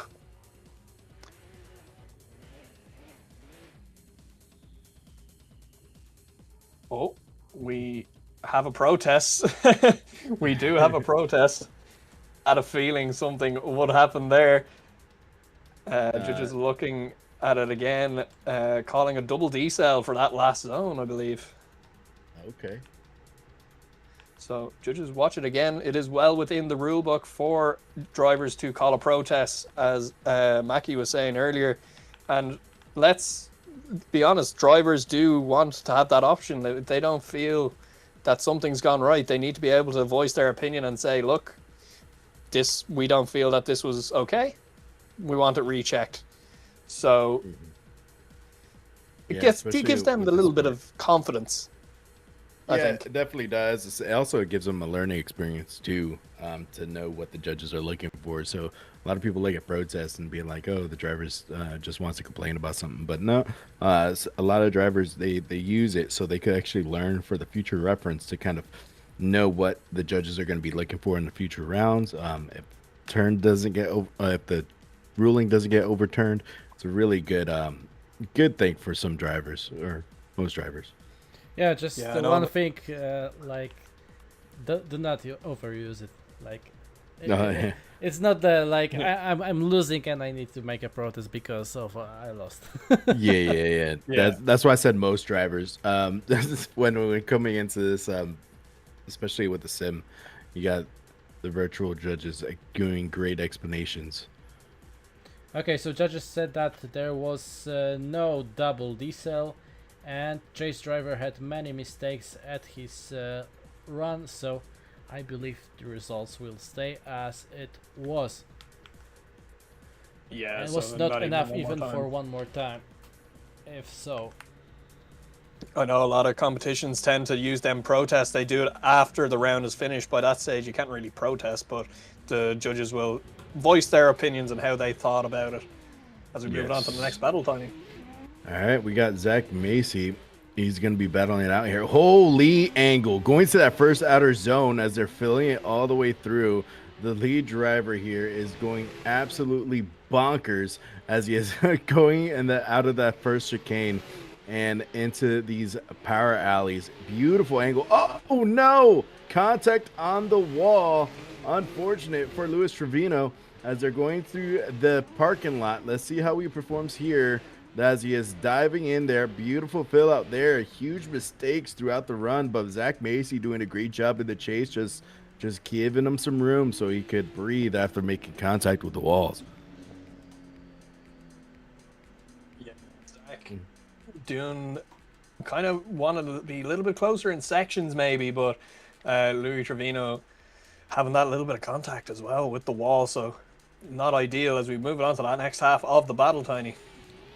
And you got Zach Macy in the lead now, and Luis Trevino in the chase as Zach Macy going into that first outer zone. Great fill out, and Zach Macy is doing a great job at getting right to where he needs to be, and Luis Trevino is chasing him down as he is. Sometimes in the first turn you saw him cheating the line, but look at that angle. Oh my God, he used the angle and some left foot brake to slow himself down so he could get that proximity. It was a little bit messy, but it was awesome to see as they're going into this final outer zone, and that was a beautiful dive from Luis Trevino on that final outer zone.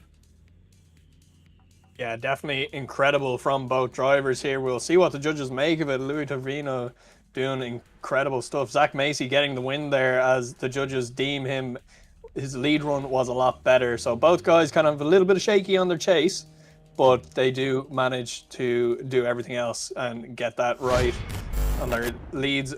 Unfortunately for Louis, Zach getting the win there. So we'll move it along to our next group. That was our final group, I believe, for our top 32 before we move into top 16. Yeah. lost 4 battles in top 32 left. So as you said, lost restart. We'll be back with top 32.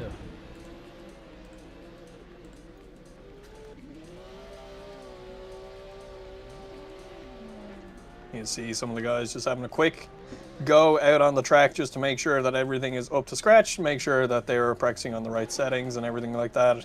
Obviously, with it being sim, there's a little bit of some people have their own servers, some people use the practice servers that's provided. Some people might have different, by complete accident, might have different temperature settings and different kind of wind settings and everything on their servers. So they just go out, make sure, do they have to make any adjustments? Just make sure all the grip levels are okay. Especially after a server reset too, you just want to make sure that everything's okay. Make sure your wheels working, pedals working, everything else is very, very good to go. Yeah, and people in the chat, see a couple people in the chat is awesome. Rose Penelope throwing up the Irish flags, always around for the drift scene. And we were talking about earlier about the protests and stuff like that. It's definitely awesome to see these guys use it to kind of guide their future. Yeah, drifting is a judged motorsport.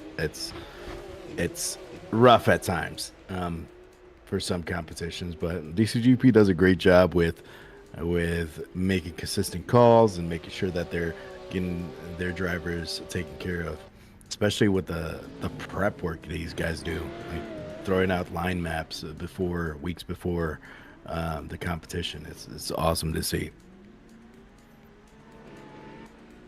Yeah, definitely. So we'll get the call there. So we will have our first battle for the last group of the top 32 with Song Ki-young versus Ricky Stobart here. Ricky Stobart doing a good qualifying yesterday. So we'll see how this goes, Tiny. All right, Song Ki-young and Ricky Stobart. We'll see them battle it out as Ricky Stobart is in that S15 going to that first outer zone. We're seeing him going all the way through. We're trying to figure out, there it is, and it's going into inner clip. Beautiful fill out there. Now transitioning to the second portion of this track where it's really technical. You got some high speed and it goes to a really slow down, and look at Ricky Stobart being a great job in the lead, getting right to that nice decel as he is going all the way through. My goodness, that was a great lead run, and Song Ki-young did a great job in the chase with that Lexus. That Lexus is an absolute boat of a car to drive.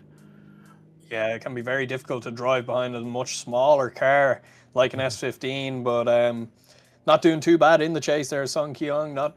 It's a little bit scrappy in sections, but we'll see what happens in the second half. And here we go. Song Ki-young is in the lead. Let's see how he'll maneuver that Alexis going through that first outer zone. Great job. Right to angle, lighting off those tires. Nice momentum going through. Nice transition into that inner clip. A little bit of shallowing of the angle so he could hit that touch and go into the wall rides here. And look at Ricky going right there with that S15, right there, holding that proximity all the way through that sweeper. A little bit of left foot brake from Song Ki-young as they're going into this parking alley, and then transitioning into this decel zone. A little left foot brake, then lighting off those tires. That was smooth. Oh my God, that was beautiful. Yeah, as we get those guys back into their decision box, Ricky Stobart does get the win. Very quick call there from the judges. That chase run there from Song Ki-young, maybe just causing all the issues there for him. As we move it along, it's Omar Bagdatli versus Muhammad Ali here. A heavy hitter, a heavyweight fight, if you will. Yeah, Omar Bagdatli and Muhammad Ali, definitely great drivers here. I've seen them compete multiple times, even in BDM, and my goodness, that absolute angle just floating to that first outer zone, an absolute gangster. It might be just how the car looks as it's going to angle, but that's a beautiful car going through this nice street zone where he's going wall to wall, going all the way through. Nice fill out there, back bumper drag, and as you see, Omar is doing absolutely everything he needs to get to each zone as best as possible. A little bit of a left foot brake as he's going to that decel zone, but my, oh my, Muhammad Ali is sticking it to his door. Wow. Incredible from both drivers there, doing very, very nice jobs. We go back to the line, we'll switch them around. Muhammad Ali to lead out Omar Bagdatli. They will see what happens in the second half of this run. They start to line up, they start to get their lights. Man, Omar Bagdatli is an absolute legend when he's driving that car, and now you have Muhammad Ali in the lead with that nice angle eagle. Oh, a little bit of a tap on the railing as he is going through that first outer zones, and now going to that inner clip. Great angle, now getting his speed and momentum for this sweeping turn coming up right here where a lot of people have been having mistakes. He uses some clutch drag to that floating outer wall. Beautiful fill out as well. Great momentum throughout. Oh, did Omar get lost in the smoke in there? Oh my goodness. Omar is struggling to go past the line. That's a huge mistake in the chase. Yeah, unfortunately for Omar, might be all she wrote there, getting lost in the smoke, and then into the end there at that roundabout section, just a little bit unfortunate. Muhammad Ali does get the win. We do get the confirmation there, so we'll move it to our next battle. It's Adam Gomolisiek versus Adrian Chavez, and I'm going to be made fun of by Mackie for how I pronounce that. You're trying your best. Yeah, Adam. I was laughing too hard. Going into the first outer zone. Great job with that Z as they're going to the 2 outer zones right there. And that BMW, that wagon, just trying to hunt down that Z as they're going into this nice power alley, going to that rail to wall transition. Beautiful. Look at the speed he is carrying through, but look at the angle that this wagon is just keeping the proximity all the way through. A little bit shallowing up the angle and a huge dive in that final outer zone. What in the world? That was insane. Well, we did call the RCF a boat. I think we have to call that BMW a cruise ship at that stage. That thing is huge. With fun And of we the trying to go and the in. dog. Exactly, like trying to go in behind a 370Z with something that size is nuts. Oh man, that car is insane. But you have Adam in the lead now with that boat, that yacht of a car as he's going in there. Good fill out in the inner clip. You got the cruise ship coming into the power alley as he is going to that railway, and a Scuco livery on the side, getting right to angle on that wall right. That is absolutely bonkers seeing that car going that way. As we're going into this parking lot, a little bit of a tire drop because of the big car he has. Oh my God, I thought he was going to smoke that wall. He lit those tires off just in time. Oh, mercy. Yeah, incredible set of runs there from both guys as we wait for the judges to drop in their decision there. Wow. That was incredible. The lead line from Adam was insane. Insane. Didn't make sense. Was in the wall, physically in the wall. Man, that was awesome to see. Adrian Chavez with that BMW wagon. Driving like it's hurricane season in Florida, trying to get the groceries in time, like just a madman throughout the track. And we'll see what the judges have come with a decision here. So they're saying some small mistakes, small tire drop from Adrian, big correction on outer zone 6 from Adam, but in general, Adam. Oh, we're going one more time there. One more time. That's awesome. Yeah, I need more of that. Judges saying that they literally could not split enough hairs. So yeah, go again. That's awesome. Now you have Adrian Chavez going to be chasing down Adam as Adam is in that Z. Let's see that Z, if he can hold up to Adrian Chavez as he's going into that nice outer zones, beautiful fill out. That's the one big struggle for that BMW. He doesn't get that much angle, but he does reel in the proximity, and it's going a great job as you see Adam going into each zone, filling all the way out, using that left foot brake to keep himself in the zone as he's going to the parking alley as they're going into this final decel zone. Oh my goodness, the weight shift on the back tires on that final outer zone. Possibly a little bit of contact. Wasn't too sure from what I saw on this angle, but man, great job from the lead. Yeah, it's incredible. Great lead there. But yeah, Adrian maybe getting a little bit too wrong there. Just that weight shift maybe throwing him a little bit in that last section, the roundabout. Yeah, especially having that big of a car in the chase, it's hard to judge where that lead driver is going. But now we have him in the lead. Let's see how he does on this lead run. He's doing a great job filling out each zone, going to this power alley, beautiful fill out. Escuco going into this rail to wall transition, and man, that car looks so lovely going into that wall ride. But look at the chase from Adam. Adam is right there in the door. He has a lot of property to get to that door, and look how smooth it is. Oh, some contact made on that final outer zone. I'm so like mesmerized by that big boat just going through that final outer zone.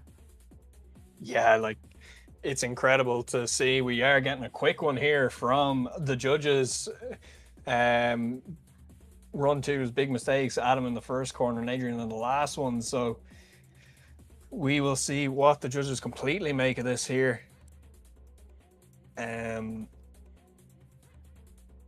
We will see what happens. getting a lot of explanation here from the judges, but Adam getting the win there. He will move on to the top 16 as Adrian in that massive BMW is just leaving the circuit there. They'll need to probably knock down a few houses to get that out of the track here. So hope you packed your bags. Hope you got the toilet paper from the grocery store. The wife would get upset if you didn't. And here we go. We got our next battle here coming into the nice first Outer Zone drift games going into Outer Zone 1 and 2. And you have the Toyota Supra from Vitaly Azeyev going all the way into this power alley. Great job. Vitaly Azeyev does awesome in each competition he performs in as he is going to his outer zone. But look at the proximity from our chase driver. Oh, Gert Kubartsev being an absolute gangster as he is holding the door-to-door. Let's see the surge into the pocket. Oh my God, a little bit of contact on the front bumper from Gert Kubartsev in the chase. Yeah, we saw him earlier on. Gert Kubartsev, one of those insane drivers. And again, he is driving a big car, but he's well able to place that alongside a very, very small car like that Supra. But Vitaly is one of those guys. He's been around for a little while now. He's unbelievably good at just pinpoint accurate, putting the rear of the car on a wall. Yeah. Unbelievable. Yeah, definitely. And you have Vitaly Azeyev in the chase, and that was a huge mistake. It looked like a contact on the wall from what we saw. And Gert Kubartsev with that car going into this power alley. Beautiful, beautiful looking car. Another contact made on transition as we're going into the sweeper. Gert Kubartsev in that Mark II Toyota as they're going all the way into this parking lot. And they're diving right into that final outer zone. Great job from Vitaly Azeyev to hold in the proximity on that final outer zone. Yes, they can see on the radar here, they're continuing around tandeming as we'll get them back to the line here. We get actually a smiley face from one of our judges in the chat. That's great. So Vitaly Azeyev getting the win there. Gert Kubartsev bowing out of competition in the top 32 as we move it along to our top 16. That is the end of top 32. Gert Kubartsev saying he's a protest, his car is too long. So there we go. As I will think we are doing a reset here.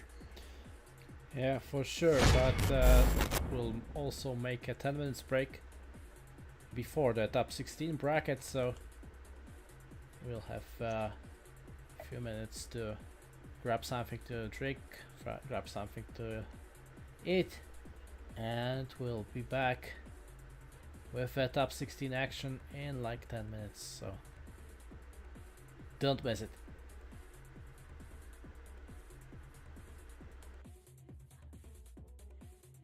Hey guys. Oh.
Okay, guys, we're back.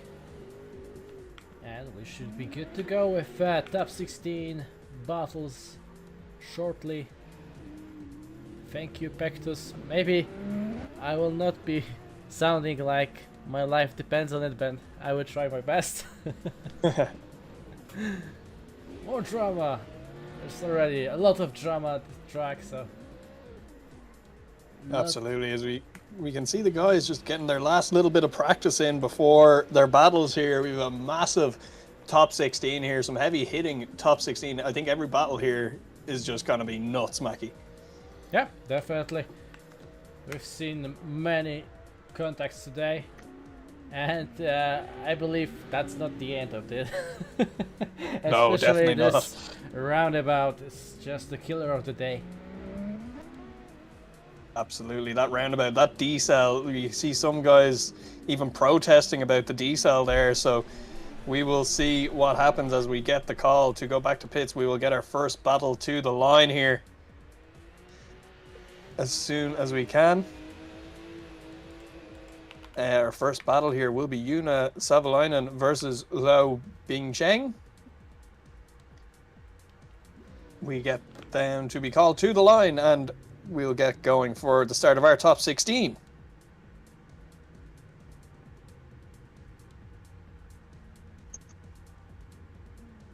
As we have both guys on the line here. Yuna Savalainen to chase in Liu Bingcheng as we initiate in here to the first corner. Liu Bingcheng running that nice outside line here of that first corner as we transition into the inner clip here.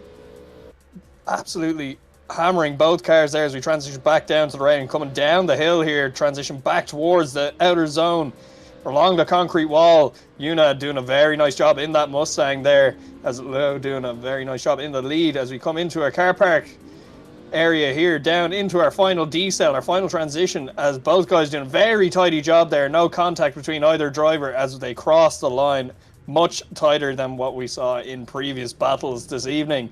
We'll get them back to the line here now. And we will wait for the judges to send them down the track once again. Yeah, Liu, I believe, is a newcomer to the DCGP, so really nice first round from him. And looking good. Yeah, as they initiate into the first outer zone across outer zone 2 into inner clip 1. Look at the chase here from Liu. Doing an incredible job is Liu in the chase. But look at the lead here from Yuna, doing a fantastic job in that Mustang, right out to the wall, dragging the rear bumper along the wall as we come down into the second last transition. As we transition back down towards the roundabout here, they'll stall up for a quick second, get back on power. As you can see them just adjusting through the entire section there. It's very hard to settle the car coming in there. A bit of a wall tap, really. Yeah, a bit of a wall tap too. Hello, guys. Hello, Yogi. Hello. I'm trying. I found a solution. I hope this is good enough. I can see everything. Okay, yeah. Oh, that's good. So long as you can see what's going on. I can see what's going on. I can talk. I mean, that's all we want, right? So, there you go. So, Mac is going to announce the names because I'm also terrible at that. Okay, so from the previous battle, Liu got the win, and right now we have Simon and Ernestas already at the track. Oh, Simon's doing an epic lead run right now. Great transition onto the inner clip, up the hill, big power alley, transitioning onto the wall, doing a perfect line. You're running it all the way to the wall. That spoiler is over the wall. That is a sick lead run into the car park, straight into the transition, and onto the roundabout, onto the wall, running the wall, not over-rotating, giving a perfect opportunity for the chase to drive. Wow, what a run. Yes, Simon did an incredible lead there, but the chase behind, there was a few little hiccups there. Ernestas maybe just losing a bit of proximity halfway through the run there, and he did manage to reel him back in right at the end there, but he will want to do as much as possible here for his second half of the run in the lead. Especially as Simon is chasing now. Yeah, Simon, incredible chase driver here as we get them to leave the line. Simon to chase in, and Nessus Jakublis, and Nessus doing an incredible lead there, but Simon right on the door there as he transitioned back, coming up the hill. Simon trying to gain as much proximity there onto Ernestus as possible as he transitioned back down the hill here, coming down into the concrete wall section. Look at the chase here from Simon Sandman. It's so fluid. It's exactly what the judges want. Nice and fluid, mimicking that lead driver. It's a little bit of a late transition as we transition back down now towards that last outside zone. Simon doing as much as possible to stall that S15 and not hit that Mark 5 Supra. Masterclass by Simon. What a chase. Even shortcutted the uphill on the Manji just to gain proximity. That was amazing. Incredible run there from both drivers. We get them waiting for the decision. Simon, I love you, bro, deeply. No homo. Hey. I thought you weren't going to say. Ernestus Jakub was getting the win there, taking it through to the top 8 as Simon Sandman, unfortunately, even with that incredible chase, unfortunately dropping out of competition in the top 16. This shows you how cutthroat it is here in this championship as we move it along to Salah versus Damian Wojciech. Damian leaves the line. Quick, a very tentative entry, but he's getting it right on the wall. Oh, a bit of a wall to tap, but he's getting it right. He's sorting himself out onto the inner clip, but it's going to be much harder for the chase now to chase. Doing through the power alley, quick transition onto the wall, now over the crest, into the downhill section, running the wall with that wing right on top of it. Into the nest outer clip, beautiful transition onto the decel zone, slow down into the roundabout. Oh, shuts it down. What happened? There's a scrappy chase there, unfortunately, from Salah as he was coming through there. You could see he was trying to make up some ground. He was cutting a lot of angle, trying to get up onto the door, the 370Z. Unfortunately for him, but again, he's in a much bigger car than that 370. That RCF is a boat. It is huge. Yeah, but I believe it all will come to this spot at the roundabout when lead drivers just shut it down. Yeah, absolutely. Shut it down. Now, in real life, I would have said, well, something's broken, but yeah. Obviously. As we come through this center section here of the track, moving along, look at the chase run here from Damian, but incredible lead run so far here from Salah, doing an incredible job in that RCF as we transition back into our car park section here. As we transition back again to the decel. A lot of decel there from both guys as we come around here. Doing a fabulous job is Damian though. Wow, that was a lead run of life. You say that's a boat, but that was absolutely pretty decent there. Yeah, very difficult. And Salah getting the win there. That lead run obviously doing an awful lot of work there, but also that little bit of a mistake on that first run for Damian, unfortunately, making it all she wrote. As we move it along to the next run here, next set of runs, we have Arthur Kula versus Cameron Mustard.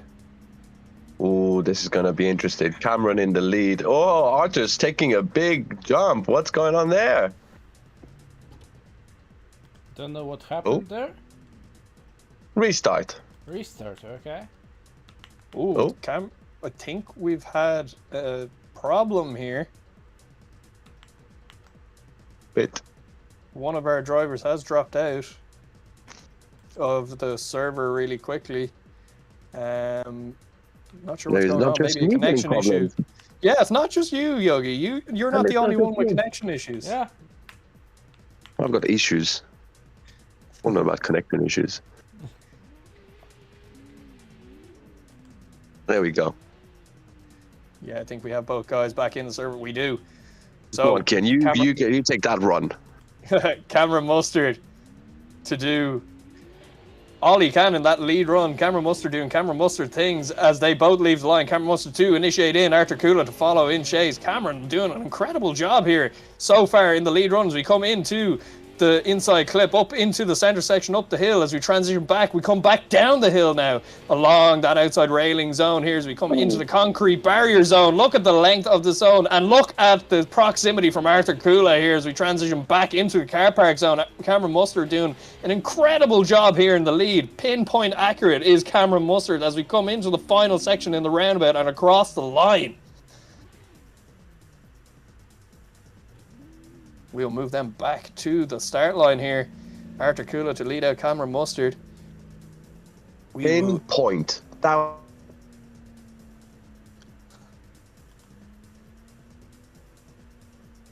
Yeah, Yogi with some troubles there still. Yeah. But Yeah. fingers I crossed. think all of the UK's internet is dropping out, maybe. Oh, Who knows? Yeah, maybe. Well, here we go. I'm back. I'm going to try and speak. If you don't hear me, sorry. But here we go. Initiation. Cameron tucks it in right onto clip 1. Really nice initiation. Keeping the proximity onto the inner clip. Transitions up the hill. Beautiful chase driving and lead. What a lead by the Mustang. Transitioning down the hill over the crest. Cameron's cutting the corner a little bit, but he's keeping it within the line. That's a great chase run so far. Transitions onto the last outer clip zone, and now we're falling into the wall run. Beautiful run. Cameron shallows up a bit the angle towards the end, but that was great. Yeah, Cameron Mustard, one of these unbelievable drivers, just tries to get it right every single time. Does an incredible job. As we get them to wait in the decision area, waiting for them to get their results. As we see both of those guys waiting very patiently. We have a little bit of stuff going on in the chat there. Cameron just apologizing for dropping the connection, a little bit of a disconnect, but got it sort of very quick. It's interesting to see Cameron having issues. He never has issues, ever. But incredible driver. I'm used to seeing him in an R33 Skyline, though. That's usually his go-to, but obviously not available to him. He goes to a good chassis. He's got a good chassis. Yeah. 180 SX, that's what we want. Some might call it God's chassis, but, you know, we renamed the Lexus RCF to that earlier on, so we are getting some information from the judges here. So second run, Arthur dropped a tyre in outer zone 2, unfortunately. Just waiting for more information there. So I believe Cameron Mustard does get the win there. He will move on to the top 8. And we will go back to the line here. Oh, we won't. We'll get a reset here before we move it on to... I'm getting better at these resets. Yeah, Getting better. get with the flow of the resets. Yeah, this is all new to me. I've never had to reset this much.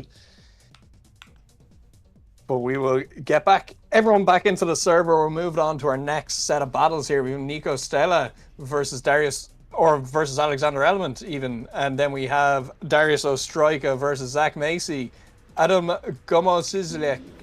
Aye. Yeah. I've got Adam, what's his second name? Mackie? Gomalishek. Versus Vitaly Ozaev. Ricky Stovard versus Muhammad Ali. That That was will good round fight. out your top 16 as we wait for guys to get the call to the line. They'll run a little bit of practice, just make sure everything's all set up nice and good. But this has been an incredible top 16 so far. We're only halfway through. This is definitely some high-level driving here. At the live stream chat, Damian said that he dropped his gears into the first gear at the roundabout. That's why that was the problem. Unfortunate, very unfortunate. Okay, we have first driver Nico Stella, and we're waiting for Alexander Element to come into the start line. He's here. It's gonna be a battle. Are we ready? Let's go.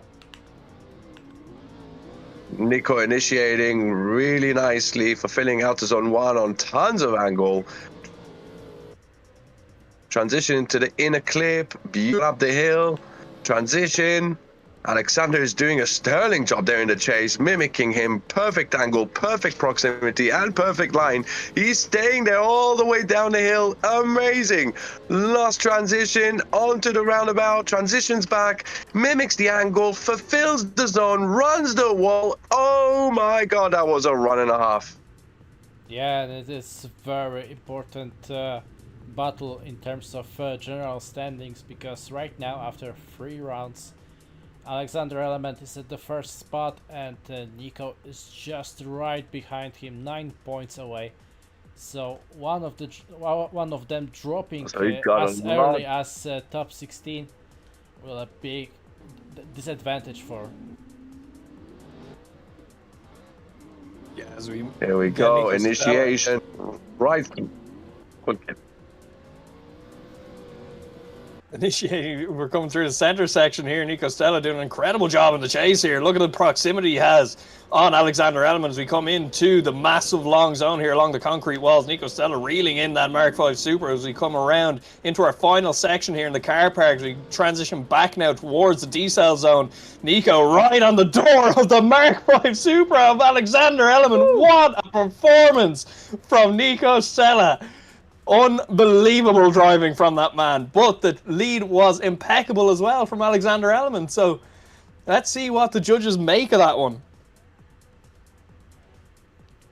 Yeah, great stuff from Nico in his chase run. That roundabout was flawless. So yeah, we will see what the judges make of that one very, very shortly. Just they'll have their little deliberation about that. Just waiting to see what they think. Who knows, we could be ending up with a one more time here. A lot of deliberation usually means that there is either contact or there was a one more time. So judges really having to split hairs here. yeah, especially with this new option in Content Manager, you can just do instant replay without even going off the server, so they can watch it really fast and watch it as many times as they want, and also from any angle, any camera, to make sure everything was fine. There was no bigger mistakes from any of the drivers, especially when it comes to such important battle as we have right now.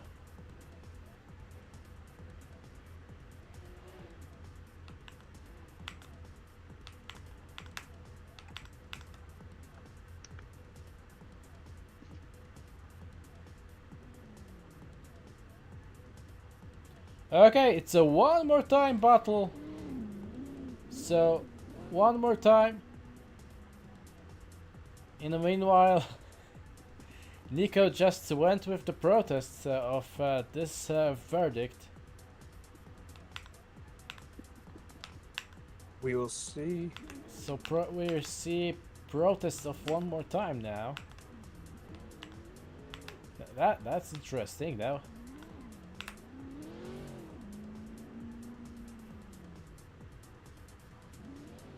So he went one more time and he's protesting. Yeah, Yeah, like interesting. you can protest your win maybe. I don't know. Interesting call there. But Let's go back and let's see them going once again in one more time battle.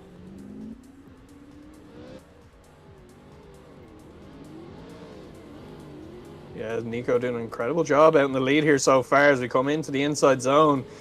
Very, very close chase run here from Alexander Element as we transition back towards the railings down the hill, try to set themselves up for the big wall here. Nico doing an incredible job here in the lead. Look at how close he is to that wall, the amount of angle he has in that 370Z as we transition back into our car park zone, transition again down into our D-cell. Nico locking up that front wheel around the roundabout section, pivoting that car on the arc of the roundabout there as we rotate back around to the start line. Okay, I'm really curious what will be outcome of this battle, especially when it was such a close result in the first one. So judges need to say it was one more time, and here they go once again. Yeah, Nico Stella to chase in. Alexander Element right on the door there is Nico Stella as we come around to the inner clip one. Nico Stella right there. It's Alexander Element doing a very nice lead run here. Transition back again towards the railings as we transition down the hill. Coming to the concrete barriers. Nice. A lot of angle there from Alexander Element as he's in the wall. As we transition through again and transition again back down into the last section of track here. Look at the proximity here from Nico Stella doing an incredible job. We will get them down to the decision zone here and see what happens from the judges. Very, very tight battle here. I don't know how the judges do it, Mackie. It's incredible to see how the judges split hairs, but they do have to pick a winner here. They can't go one more time. As they said, they need to pick a winner now, because it's only one more time. One more time battle is possible in terms of rulebook. So right now they need to put a score. And they Alexander decided Element. that Alexander Element gets the win because of the lead run. Better and deeper in outside zone number 6 and better line after inside climb number 3. We do have a protest here though, so we will be waiting a little bit just to investigate this protest. Judges will go back and have a quick look just to see what the driver is talking about. Nico Stella just not happy with the decision. He is allowed to protest. He is allowed to make his case. The judges are allowed to make their case, and then we meet somewhere in the middle or wherever the judges deem to be the right call.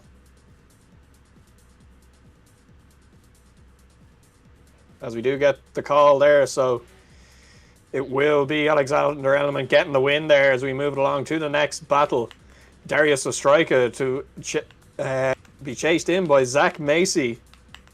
Yeah, the result stays the same. Judges rewatched the battle once again and decided it goes like it was. So, yeah, right now, Darius Ostrojka versus Zach Macy. Already. We get them to lead the line. They initiate in. Darius Ostrojka doing an incredible lead line here so far as we transition back. Zach Macy right on the back bumper. A little bit hesitant on the transition is Zach as we transition back again and again towards the railings. Coming down the hill here, set themselves up for that outer zone along the concrete walls. Look at the run here from Darius Ostrojka. The line is impeccable as we transition back now into the car park and make our way down towards the D cell. Darius doing an incredible job here in the lead. As Zach doing an incredible job in the chase. He can definitely just trust Darius to do exactly what's to be expected in that lead run. So we will move them back towards the start line. Get them to go for the second half of their battle here. And I think I should be able to help you finally. Okay. So who we got? We got Zach in the lead and Darius in the chase. Yeah. Let's go. Sending in. Nice. Just takes a straight line approach, gets it straight onto the door through clip 1. Beautiful. Up the hill. Transitions onto the inner clip. Nice proximity. Transitions. Keeps it tight. Keeps it nice. Keeps the angle mimicking beautifully. Now down the hill, over the crest. Gets in his car on the door, loses a bit of proximity, catches it, and onto the D-cell zone. How's the roundabout gonna happen? Straight onto the door, go almost perfectly, beautiful. All right. And connection issues there with Yogi, unfortunately. It's Darius Ostrojka getting the win there. As we head back to the line, we have Ricky Stobart to be chased in by Muhammad Ali as we try to get Yogi back online here. We get them at the line. We get the green lights. Muhammad Ali to chase in Ricky Stobart, that Carbon Drift Team S15 as they initiate through here. Muhammad Ali, a late initiation here, not really impactful at all as we transition up the hill here towards inner clip 1. Transition back here through this massive center section as we start to drop down the hill here. Ricky Stobart doing an incredible job here in the lead as he plasters it onto the wall there. Muhammad Ali chasing right there in that GT86 as we come into the car park here. Muhammad Ali nearly getting lost in the smoke there as we come down into the D-cell. Ricky Stobart settling that S15 around the roundabout and across the line they go. Very tidy run here from both drivers. Just Muhammad not getting that initiation good. Wanting to clean that up for his second run for sure. Judges will definitely be looking at that. As we move it back to the line here, we'll get both guys back into the lead and chase lanes. It'll be Ricky Stobart to chase in Muhammad Ali here as they get red lights and then we get green lights. With Ricky Stobart to chase in. Muhammad Ali initiates in. Better initiation this time from Muhammad Ali as we come around the second outer zone here. Make our way, transition back up the hill through the inner clip. Transition back through our center section and in again towards our railings. They'll start to work their way down towards the concrete wall. Look at that transition from Muhammad Ali. Incredible there. Ricky Stobart making a little bit of contact there along the wall, falling back a bit as we come into the car park. Transition back now towards the D-cell. Will we see more contact here? Possibly, yes. Muhammad Ali contact with the wall there as we come out of the roundabout and across the line. Wow. Very interesting battle here. Yeah, really. It all will come down to this contact that outside on number 6 we saw in the second run. So definitely that's gonna need rewatch. Yeah, judges definitely take their time with this one. It's a lot of things gone on, even in just the second half of that run, but also in the first half of that run, Muhammad Ali with that little bit of a... Yeah, one thing catch my eye in the first run, Muhammad had really weird initiation at his chase. Like going barely in a drift or maybe even straight. I don't know. That's gonna be all on judges, but the judges will make sure that Ricky was going fast enough to initiate properly. Muhammad, obviously you need speed to initiate a drift, so if that was a little bit slower he mightn't have been on the holding the initiation a bit. Yeah, he wanted to have a little bit more speed for initiation, but who knows, he could protest that if he wanted to. But we will see what happens here from the judges. I'll definitely have a look at this.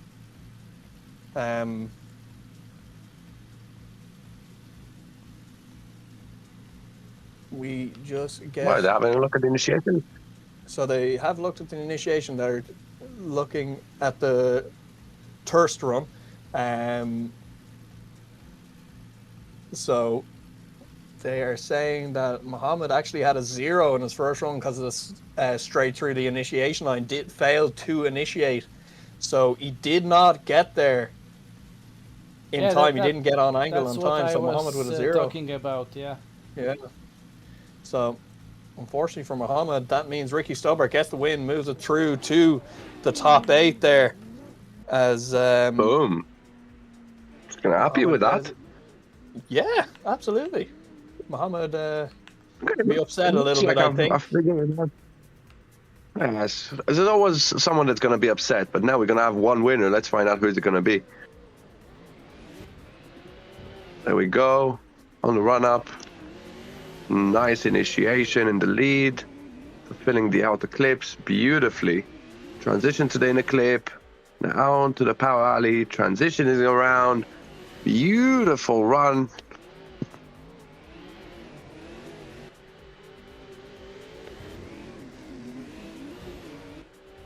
Nice transition. Now, back onto the roundabout, slowing it down. The proximity is not great. He's on the inside of the track, but he's making it work.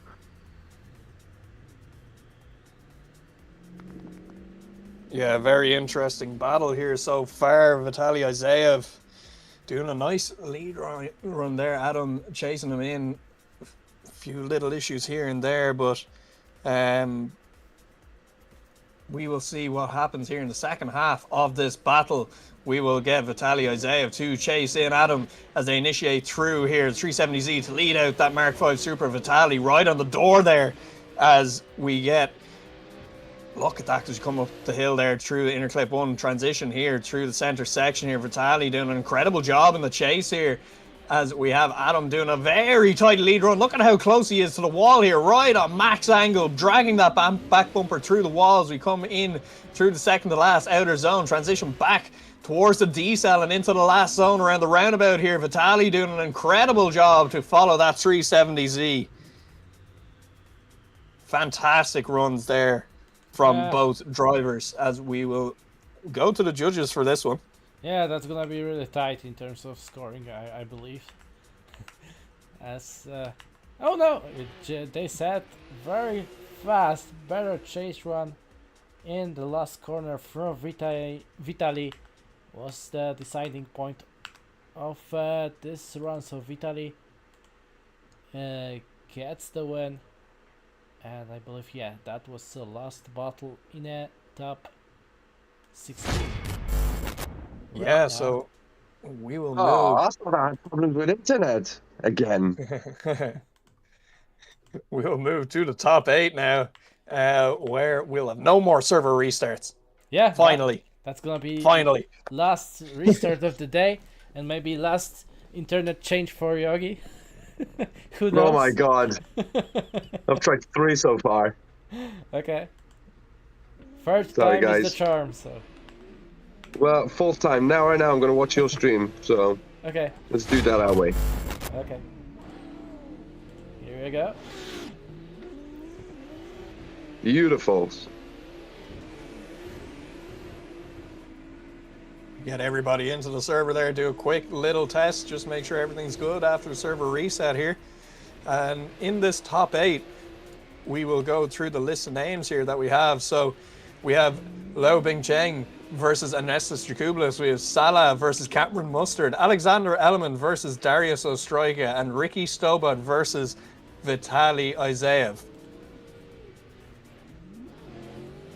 So that will be your top 8 drivers. Only 4 will move along to the top 4, and only 1 will be crowned the winner of this round and move through with a lot of points, heavy points. These guys all want the points to get through and earn top spot in this championship as we get our first battle to be called here. Have we got a leader? I mean, I'm assuming we have a leader, but is it Kepler lead or is someone overtaking him? Because you mentioned about Nicolas, Stella, and... I can check that right now.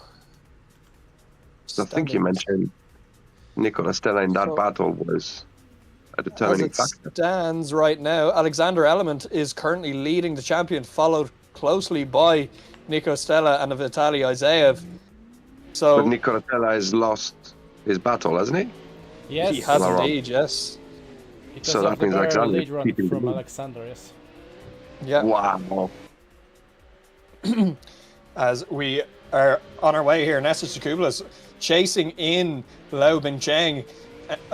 Ernesto's going a little bit shallow there on the 350Z, trying to make as much proximity as he can up as we come through into the car park section here. Transition back down towards the D-cell and around the roundabout. Ernesto's doing an incredible job here on the side of that 350Z. Unbelievable, as we will send them back for the second half of the run. Okay. That was a crazy dive. It picked up so much pace so quickly. That was amazing. Yeah, these guys definitely tuning these cars within an inch of their life so that they can get them good accelerations out of corners and right after a D-cell. It's incredible how these cars just jump as we get them to initiate again. Liu Bingcheng initiating a little bit tentatively here onto the side of Ernestas Jakublis, what makes it right there onto the door. Again, another tentative transition. The door. Really As we nicely up come- the hill. Transitions back, running the guardrail, onto the wall, down a hill, beautiful proximity, keeping it tight and tidy, keeping the angle really nicely. Transitions around to the car park, fulfilling the outer clip, and now onto the D-cell zone on another dive. That was close, but he stayed on the door beautifully all the way around. That was amazing. Yeah, good run there from both drivers as we will settle them down into the decision area here as we wait for the judges. Logan Cheng doing an incredible job there throughout the battle. Same for Ernestus Jacoblis. Both these cars fairly similar length, makes it a little bit easier for the chase. But Lau Bingcheng getting the win there, knocking out Ernestus Jacoblis in the top 8. Lau Bingcheng will move on to the top 4 as we call our next battle. It'll be Cameron Mustard being chased in by Salah in that RCF. Cameron in that 180SX. Well, there we go. 2 God's cars.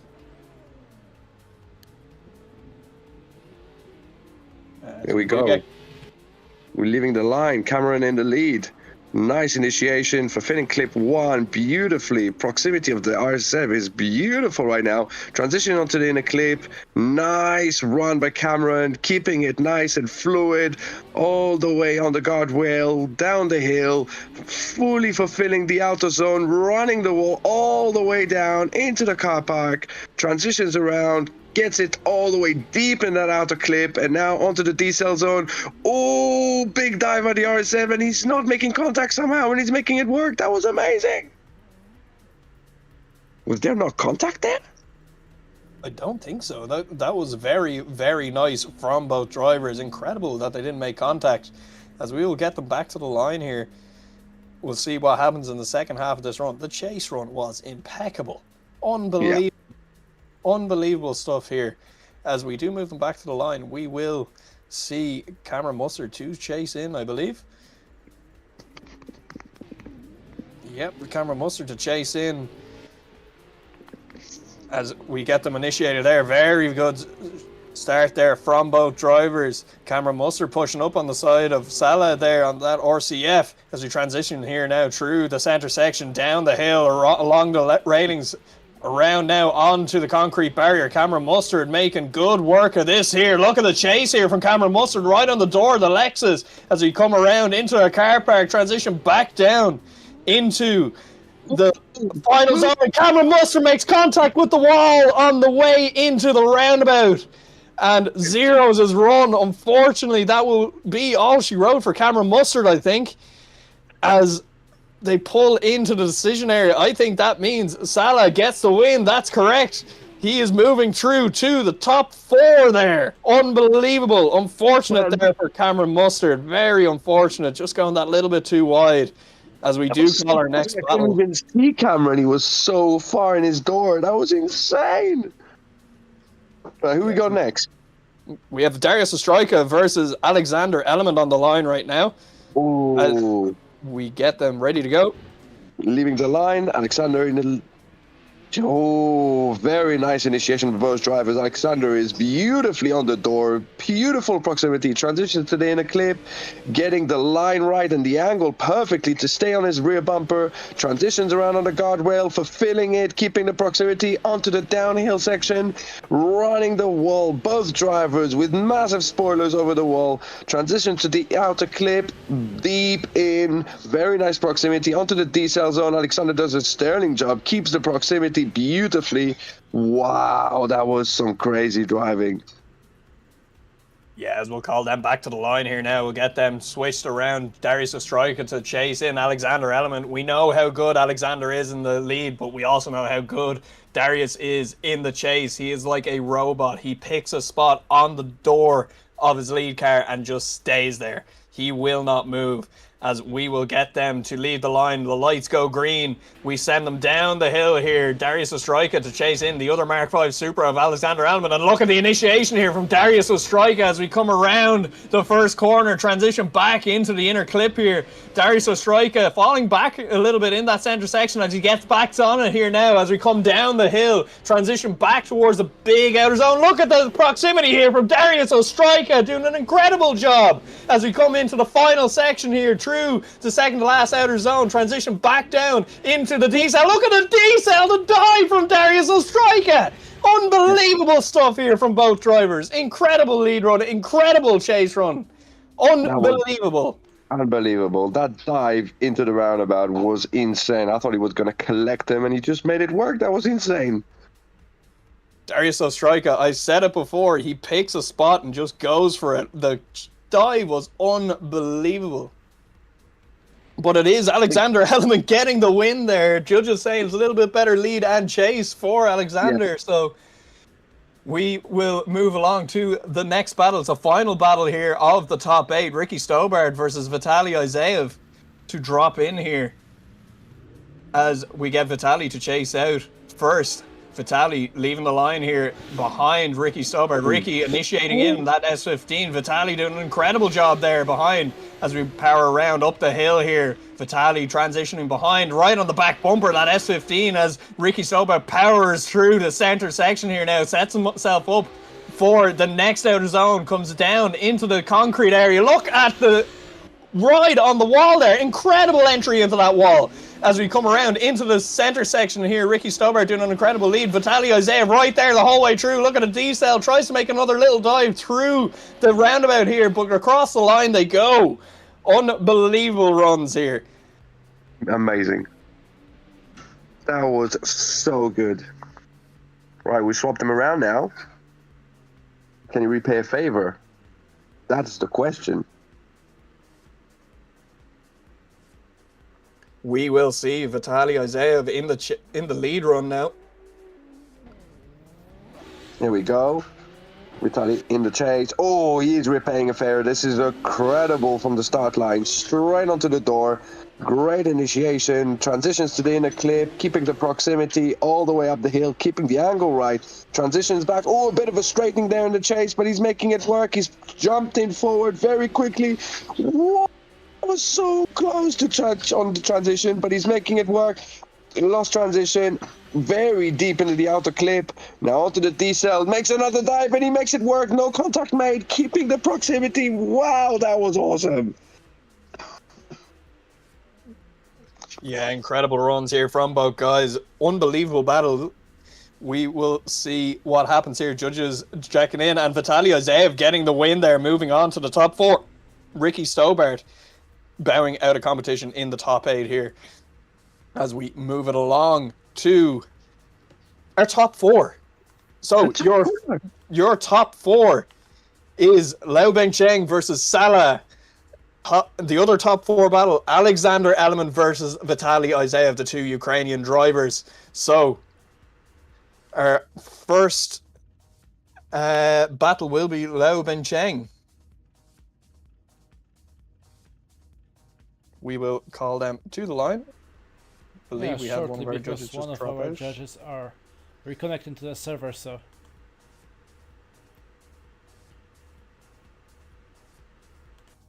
yeah, definitely incredible runs here tonight. The standard of driving is unbelievable. You can see as well, though, you need to have a high standard of driving for this track. It's so tight, it's so technical. Like, you are initiating very fast coming into that first corner.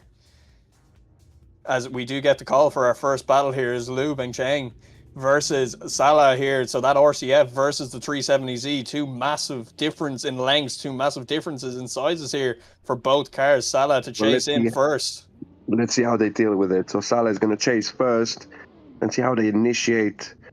Leaving the line, on the run up, nice flick initiation, straight onto the door. Salah's a little bit shallow on the first initiation, but he's settled. He's back onto the rear quarter, transition around to the inner clip, keeps the proximity very nicely up the hill, over the crest, onto the guardrail, keeps it nice. Wow, that snap tank. Oh, and a big problem.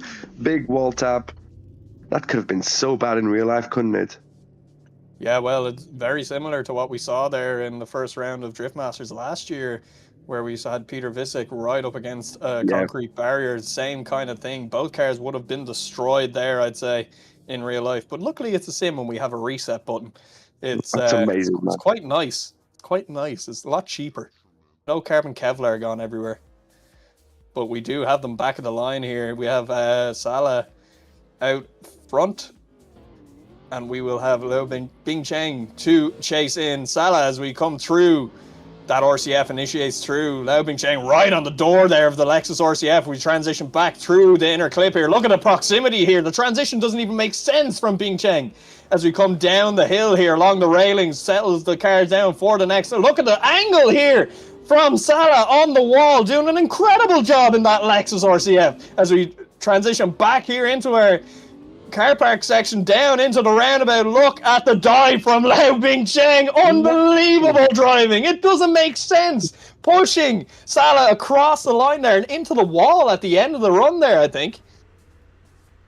Well, he made it work. He was pushing hard for a mistake because he was already in a big deduction. So I guess, was it enough? I don't think so.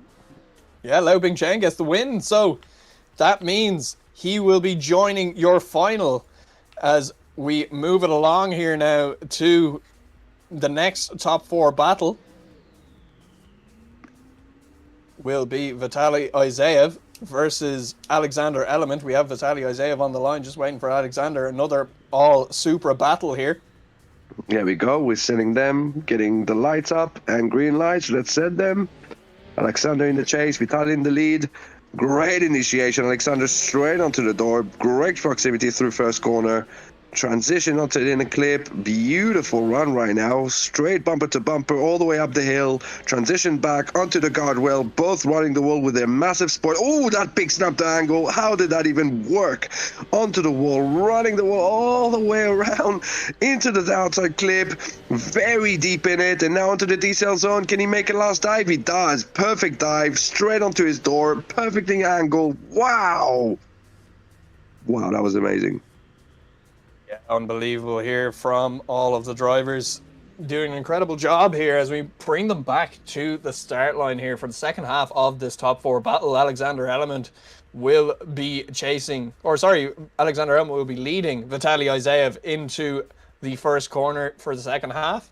As we get the lights going here, they get the green lights. We send them down the hill to initiate in. Alexander Element getting that initiation right onto the guardrail, working it the full way around. Vitaly Isayev right there with him as we transition through inner clip and up the hill through the big power alley here as we come down the hill, start to put on the power and start to settle the cars for the concrete barrier here as we come down along.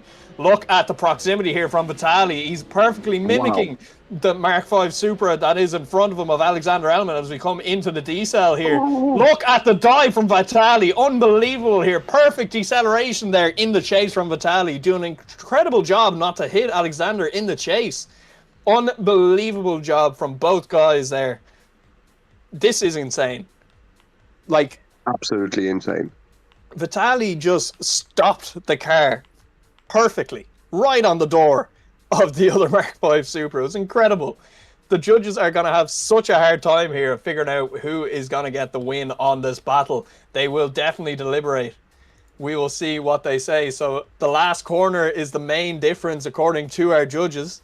We will see what the rest says. Alex had the better line on his lead run. So Alexander gets the win there and he will go through to the final. Another step to building his championship points. He's leading. Yep, absolutely.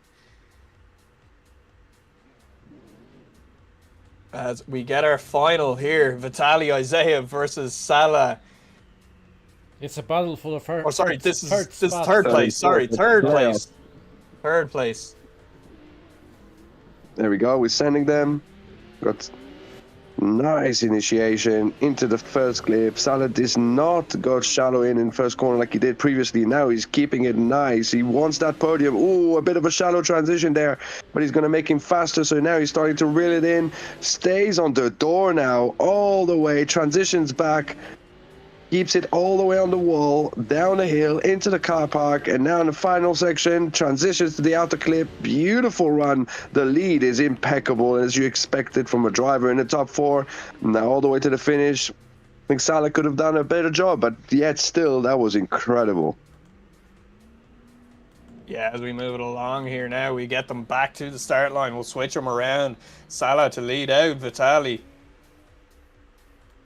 And we will get them coming down very, very shortly. We just get them straight to the line. Now they are lined up. We get the ready and we get go. We are green lights. They send them down the hill here as we get Salah to lead in. Look at the initiation there. Very, very nice. Vitaly right there with him as we transition back here to inner clip 3 as we work our way up the hill now in the center section through the power alley here as we transition down the hill. and start to settle ourselves for that concrete wall. Look at the angle here from Salah along the wall, dragging the back of that Lexus RCF the full way along it. As we come into the car park, transition towards the D-cell. How will Vitaly handle it? Perfectly. Look at that. Oh, and a bit of contact with the wall there in the lead. Oh, big mistake there from Salah. Unfortunately, there was no contact from Vitaly, I don't think. No, Vitaly done a sterling job. He's done amazing on the D-cell zone, and he's just slowed it down to the perfect amount. And I think Salah in the lead just put a bit too much angle and just clipped the wall. That's Vitaly Isayev there getting the win. So that means one last battle left. One battle left. It is our final. It is Alexander Element versus Liao Bingcheng, I believe. That 350Z versus the Mark V Supra. They are called to the line. It'll be Liao Bingcheng to lead first. Alexander Element to give chase. As we get both guys to the line here.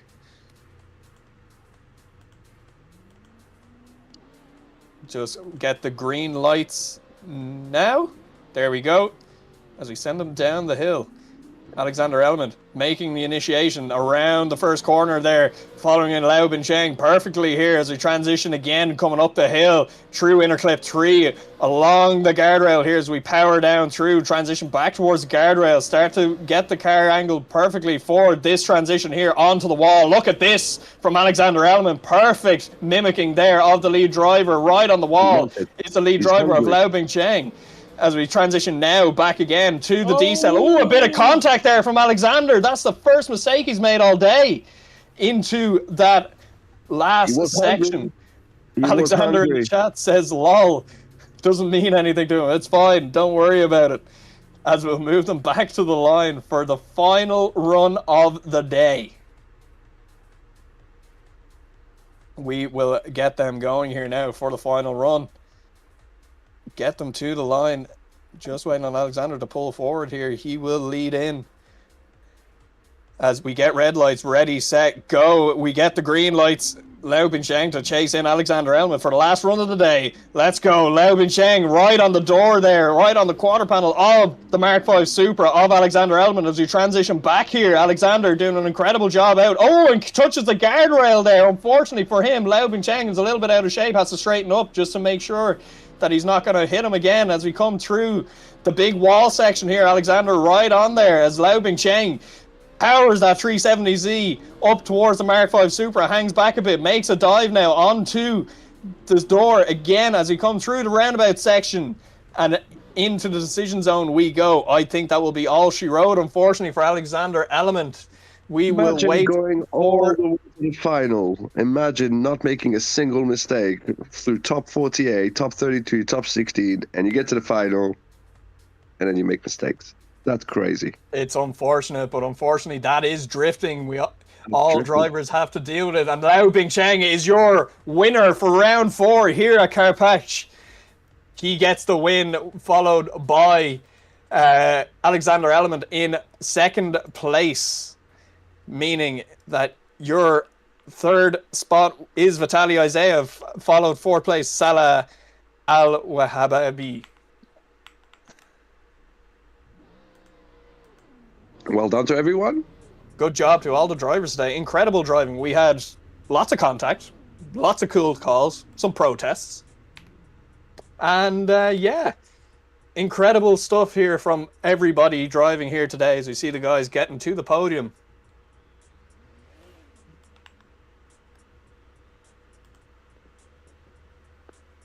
Yeah, that's our podium for today. So first place is Liao Bingcheng, second place Alexander Element, and third goes to Vitaly Isayev.